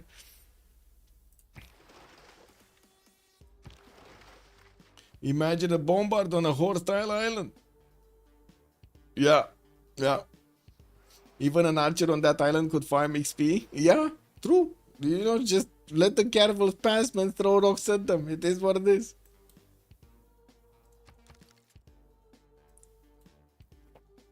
More boats. Tarsus, Passegarde, Hangmatana. We do have Kagwan over here getting that ancient volume 1.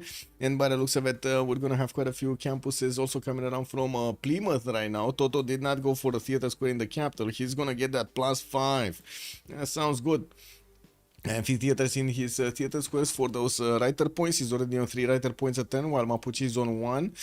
No great scientist at the moment is going to be available, or a good one. We do have Colossus as a merchant, and I don't think any other got picked up. No.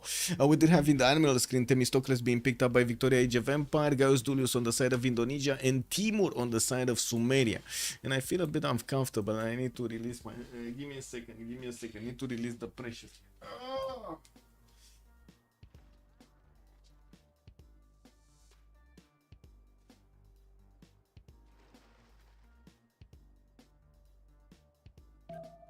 There we go. A bit too much heat is what it is. And I'm sorry, what were you thinking? Oh man, I had to put some shorts on because yeah, too much heat, man, too much heat, too much talking, too much heat. Well, an immortal would be great actually, and look at that, Persia is actually keeping one of his slingers. Unfortunately, he didn't upgrade it into a slinger or into an archer over here to actually shoot 2 tiles out, and the slinger only has a single range attack. That's not gonna be that much. I do also want to point out England, Elizabeth is sitting on 4 cities, while we do have Persia right now on 5. Only 4 of these cities are actually gonna be available to get some coastal units out, and of course that matches basically the production of England on the coast. We do have Shizu on 72 production, while Psychat is only 37.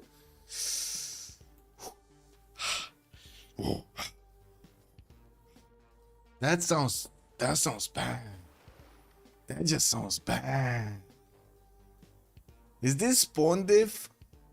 Chat, is this spawn diff? This kind of looks like spawn diff, no? Yeah. Hurricane to wipe out the English boats. Oh my, it kind of did, right? It kind of did. Persia can get in and start actually pillaging tiles soon.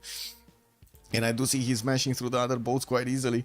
We do have him getting to overwhelm the numbers in the east side of Hull, and that city only has the harbor out and of course a galley on it.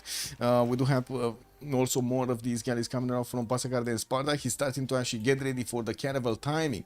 He might not even need Indonesian help, can you imagine? And then we were thinking, oh, the God and Savior, Indonesia is gonna get through the choke point in the south and he's gonna take out Elizabeth. Doesn't seem like it's happening. I don't know what to say, man. 2 times also for Colosseum from Palembang, and Anonymous Gifter dropped another one to Red Slayer. Welcome, sir. Thank you so much, Anonymous Gifter. 8 times for Molgan. It's also from Makassar. I do have to point out Indonesia did get a horse out on the coast on the east, so it does have all of the vision and also has the possibility to go into the English territory to try to pillage a few tiles. There's no yet classical unit from Psychat to stop that horse getting through.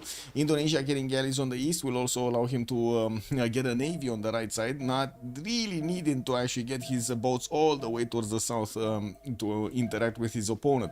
I would have expected expected him to actually buy out a few Quadrons here and, you know, upgrade them into Jongs, because why not? That seems to be very good, no? Let Persia get the caravels, Jongs on Indonesia, bong bong city bonk, no?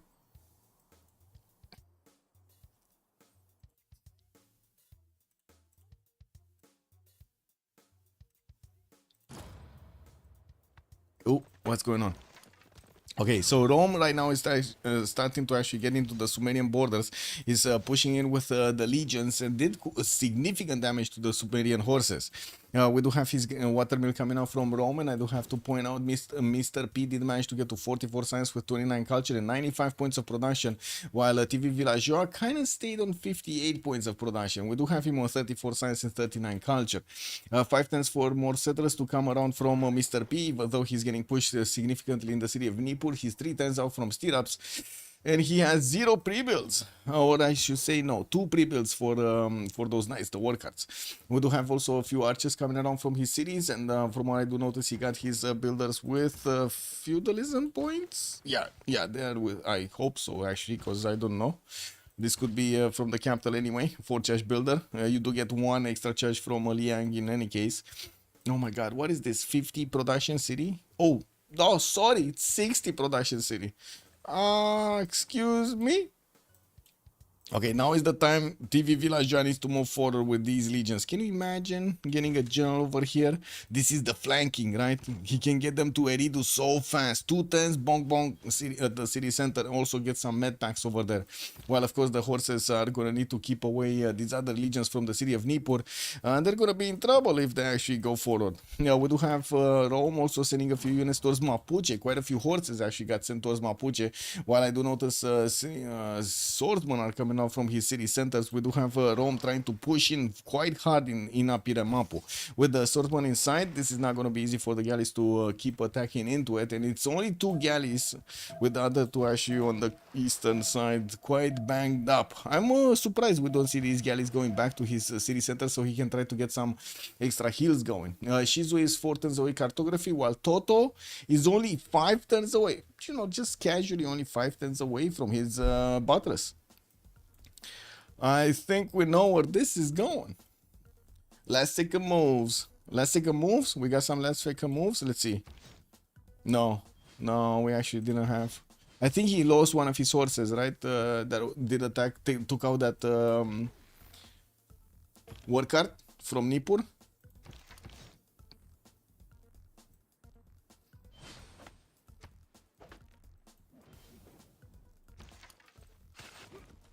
Okay, so what is Rome doing here? Not much.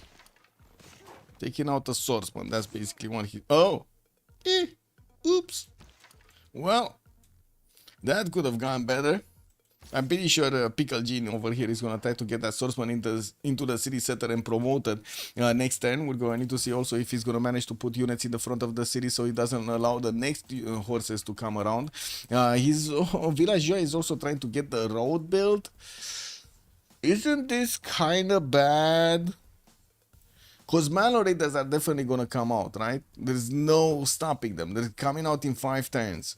And we already see Mapuche starting to get pre-builds. He already has 2 at the moment, but I'm pretty sure they're going to get out after the builders here. And the Malo Raiders? Whew.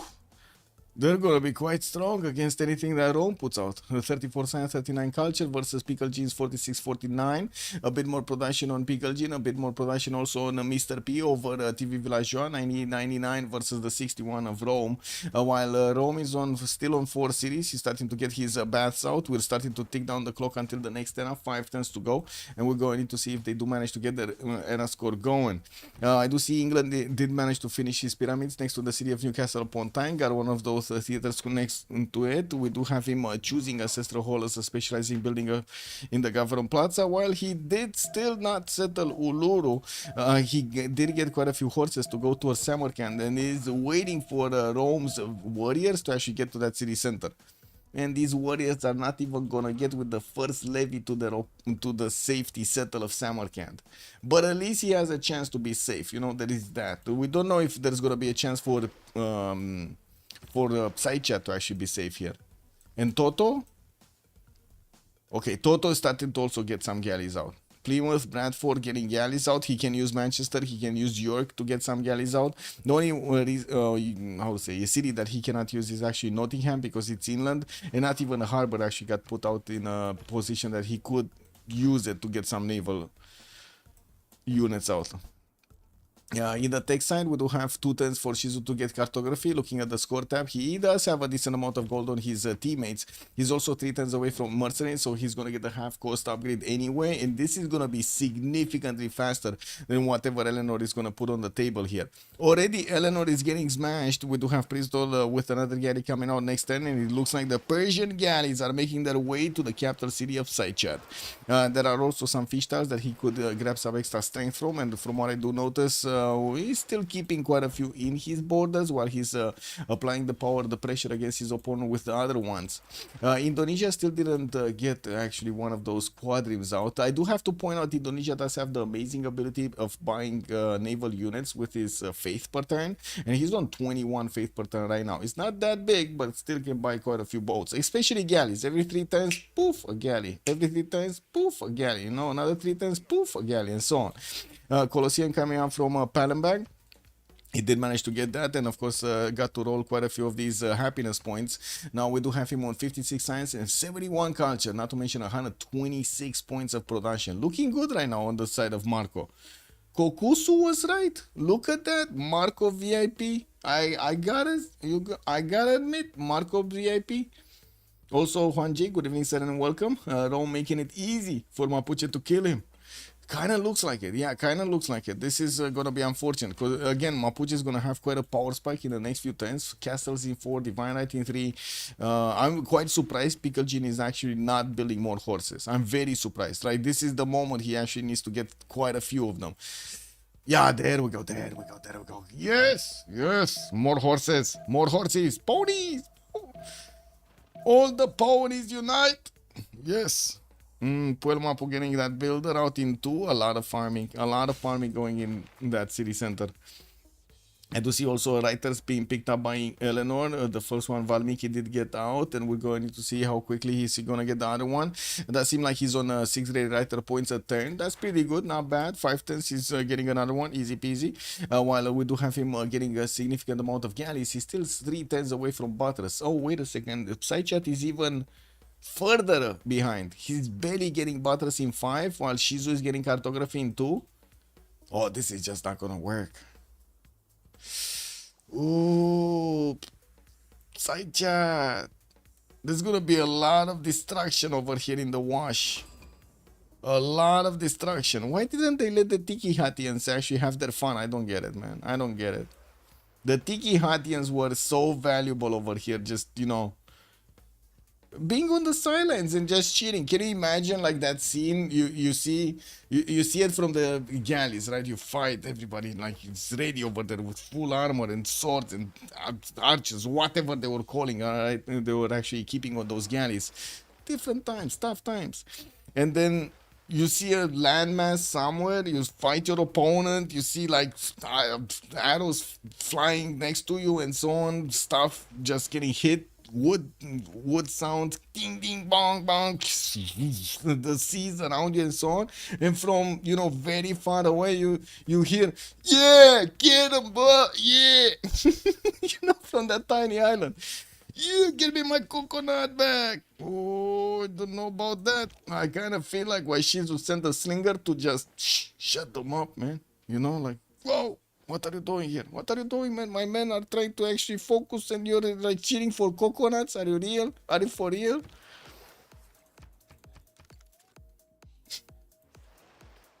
Oh, man. I don't know. Today I kind of have a lot of... I'm in the mood of making fun. You gotta tell me if I go a little bit overboard, but you know, it's one of those days.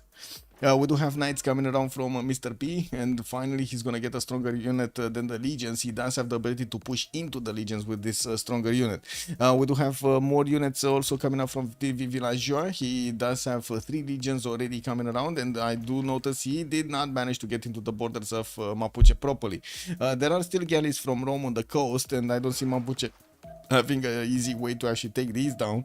While he did get swordsman to actually protect that city center. The horses are gonna be the valuable thing here. If he does manage to upgrade them into Manual Raiders and get them in good enough numbers. I don't think he will though, because Shizu is getting his cartography. I'm thinking he already did manage to get his mercenaries.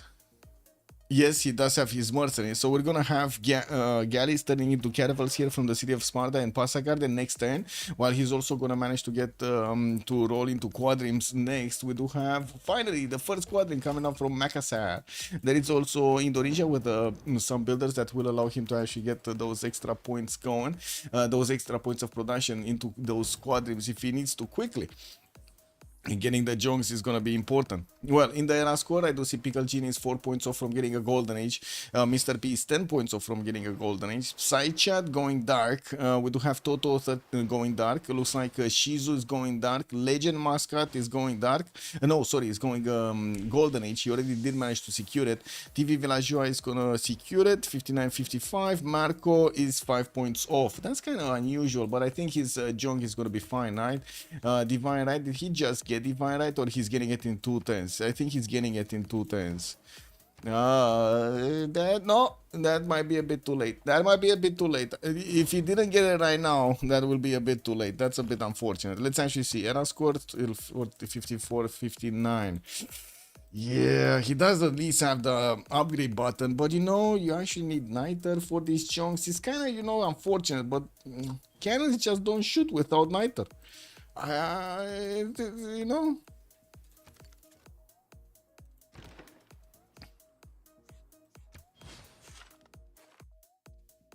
This is what it is.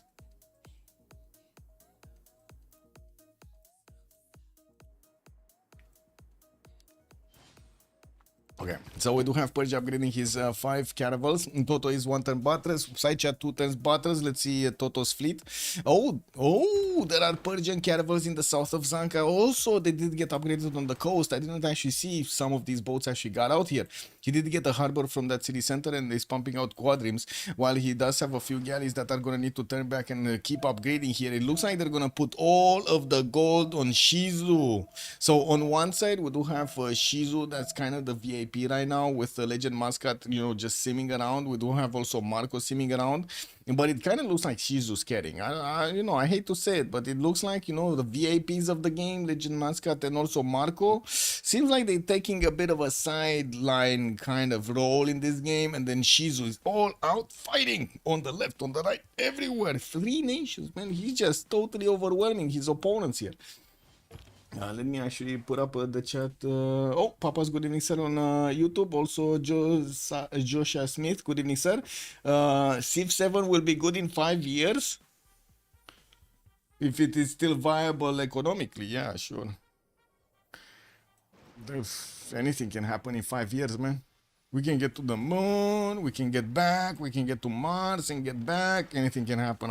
You know, like, it is what it is, man. In these days, I don't discount anything. It just is what it is. What do you think, guys? What are the chances? Okay, I need to actually put up a poll. I'm actually curious about this.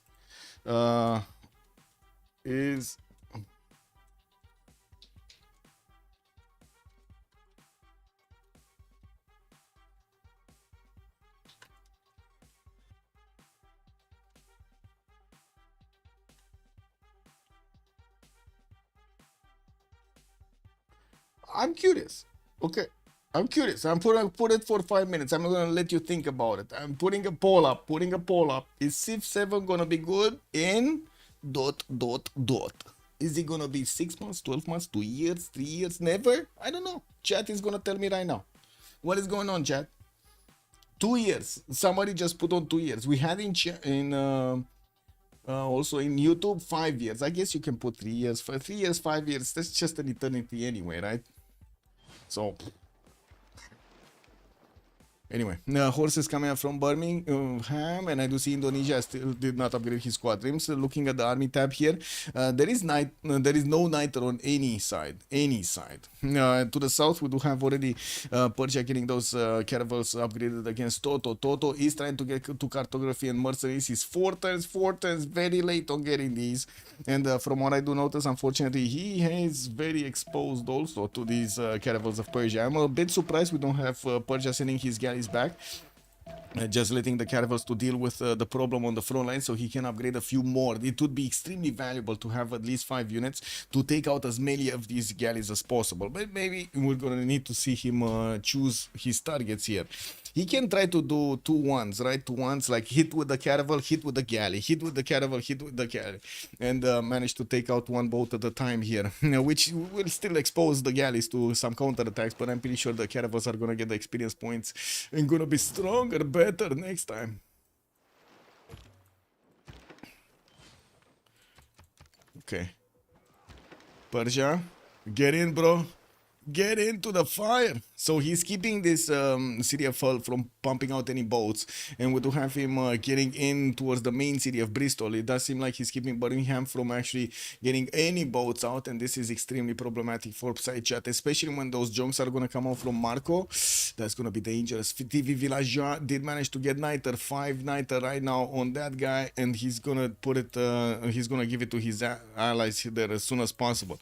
Mapuche did also manage to get his Manor Raiders. No, he still did not discover his castles, and I do notice we did jump into the new era with golden, normal, dark, golden. So it looks like Mapuche's opponent is gonna be in a golden age, so he's not getting out of this. He got a golden age. He's not getting out. It's one of this. Okay, chat is saying 2 years or 3 years.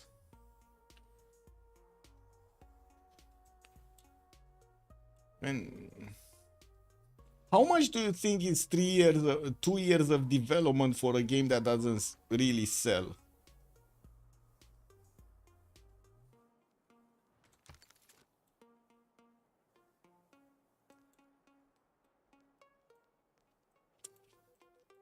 Just, try to settle expectations over here, because otherwise I don't want people getting, disappointed. I'm disappointed myself about what's going on, but that's, whew.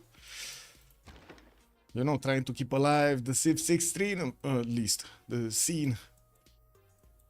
Okay, boats coming around from England. He might actually lose one of his cities, Bradford, before he's gonna get the walls. There is a builder there allowing him to help.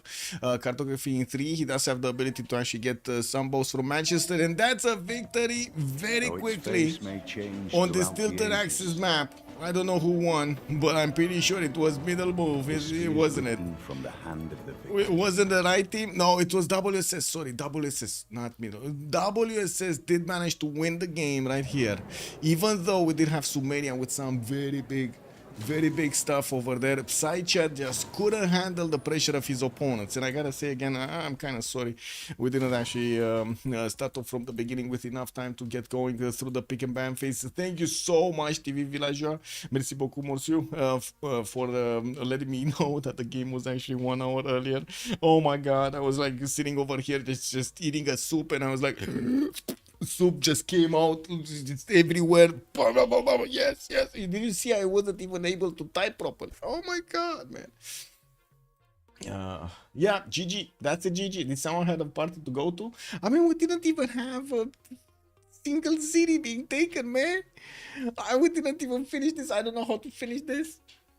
Oh man. Anyway, let's get into the chats over here of the players and see how's going. Wait, am I getting again? Guys, this is getting to the ridiculous level. So I get like these messages. I'm not even gonna stop this. I'm getting these messages all day long, bro. These messages, like these bot messages, they're like the same all day. For all the same. All of them the same. They're asking the same thing, exactly, like a little bit changed.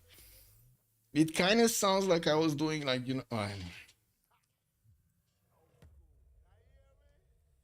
wow, bro. Wow. I would say the level of actually how to say pressure from others.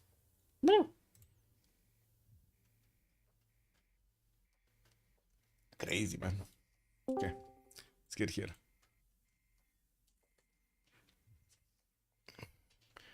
GG, well played.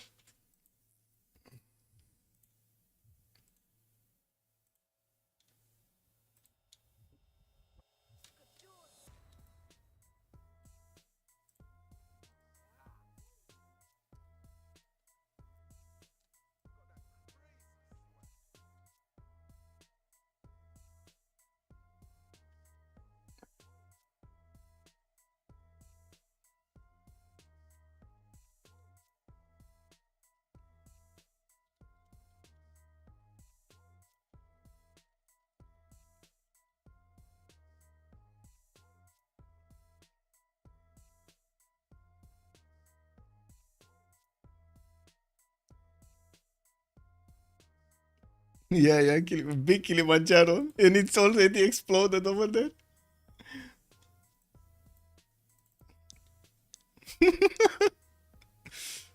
And you had so many turtles. Oh my god, that was like such a good spawn for good-ish, I guess. Not perfect, but good-ish for Indonesia. I was curious why you didn't put down Holy Site from the city of Banger Mason next to the Wonder to get the splendid bonus as well as the other.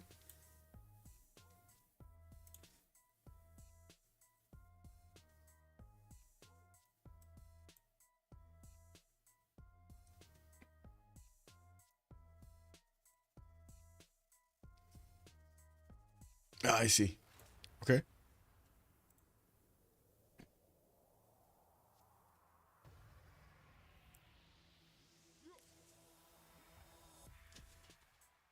Yeah, yeah, I did.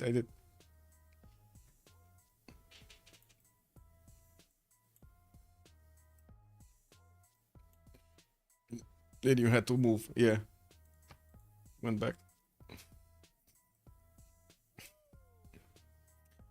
That was quite a sacrifice on Rome to get. Well, there was a big sacrifice on Mr. P to get his Etemenanki and then get the like campuses out before his encampments.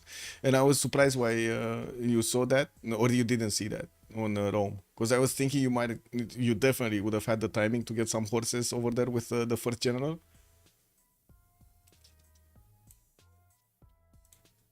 Mm-hmm.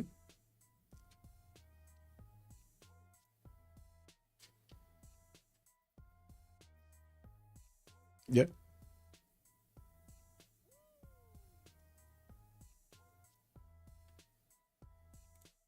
And I was like, maybe Mapuche can kill me later, so I need to stab on my cities to get science, to get food and production. And then later I will just spam units, spam crossbow. I think it was a good call to go on me with Mapuche. Yeah, because When you you were have the only enough, one with him for yeah, for them. and that was so annoying. My land was not that good, and it was difficult for me to go war on you. And so when you send me some units, general, it's so annoying. I can't see him anymore. Yeah. And yeah, you did your job. We lost the naval, and you were still alive and good. Yeah, and I was killing a city state, so I was escaping. Yeah, it's quite easy to escape on Tilted. Yeah, except like if there is a Vareg or a Tamar, because once Yeah. they denied your city state, you're dead. It's quite annoying, but you can do some galleys and go to the opposite side of the map. It takes 20 turns, but you can do it if you And sometimes. yeah, and I didn't think we would have the naval control, but yeah, you weren't naval with your Mapuche, so I could just send a settler. Mm. And I never die, you never. I mean, Elizabeth is for dead, I think. Yeah. I think I came to the boss because there was Jonks from Marco. But I was so scared because I got no typo. I think I finished my first harbor on 35. Yeah, it was quite late. So I was like, Why so late? You didn't go campus? no, I did go harbor first, but since I got city, Okay. to play one city and PH match door, it was like 5, so 10 turns settler on my B3, my B2, and there was the galley of Elizabeth and my. Like I need to make galley builder. I need to make a lot of things. Why Elizabeth science was very low early? Like what happened? Like she made a lot of galley to try to real me, and like we real boss ourselves. Yeah, you get it down. Why is it? I thought I had more time as England, I know. but he dropped a lot of galley on one TT on Zonka. And He had a lot of science. So I think if you spawned more galleys early, you can take the towers, and it's Persia game is over. You can do stuff. You can do anything too. If I spam more galley, yeah. You know, Sure. But- your first 2 galleys in his cap. If you had like one more, like you can take the harbor tower. Like you mean because he was Elizabeth or building you a mean harbor. Yes, Elizabeth, I je know. parle Elizabeth. Elizabeth, if you spam more Ouais, bah, galleys, je sais bien, j'aurais dû Persia spam Persia plus, dies. I think Persia dies this game. Well, not dies, but he's gonna lose naval. Not die, yeah, but He's the gonna lose naval. relevant. He's gonna lose naval. Yeah, that early But, pressure would have been critical here to like keep Persia from building too much. You were 2 versus 1. Our main problem was England free sim without seeing any units, and Persia and Rome able to do a lot of damage on sea and land on all players. We were not making any gold. Like I got Twitch up on my B2 of Mace. I wait 30 turn with 3 builder on it. I chopped copper. Yeah. Yeah. So GG guys, well played. GG, well played. It was a quick one. Yeah, fun one. Quick but fun. Have a good one. Fun? Ah yes, amazing. And thank you so much, Villager, for reminding me, man. I saw 1930 and I thought it's the usual hour and just like totally forgot. And I was like here eating soup right when I saw your message and I like dropped everything. No, get in, start programs. Yeah. Do. Good try. Yeah, thank you so much, man. Have a good Thanks, evening. Michael. Bonsoir. Bye. Bye. Bye. There we have it. We heard from both teams about their challenges during the game and what they were thinking about doing, what were the strategies from the beginning. Let's see what we're gonna have tomorrow. I believe it's gonna be a game with FDLV. But anyway, keep tuned. How to say? Follow the channel, subscribe, and of course we're gonna see each other in the next one. We do usually have the game started off between like 1800 and 2000 GMT. So stick around. Have a good evening. Bye.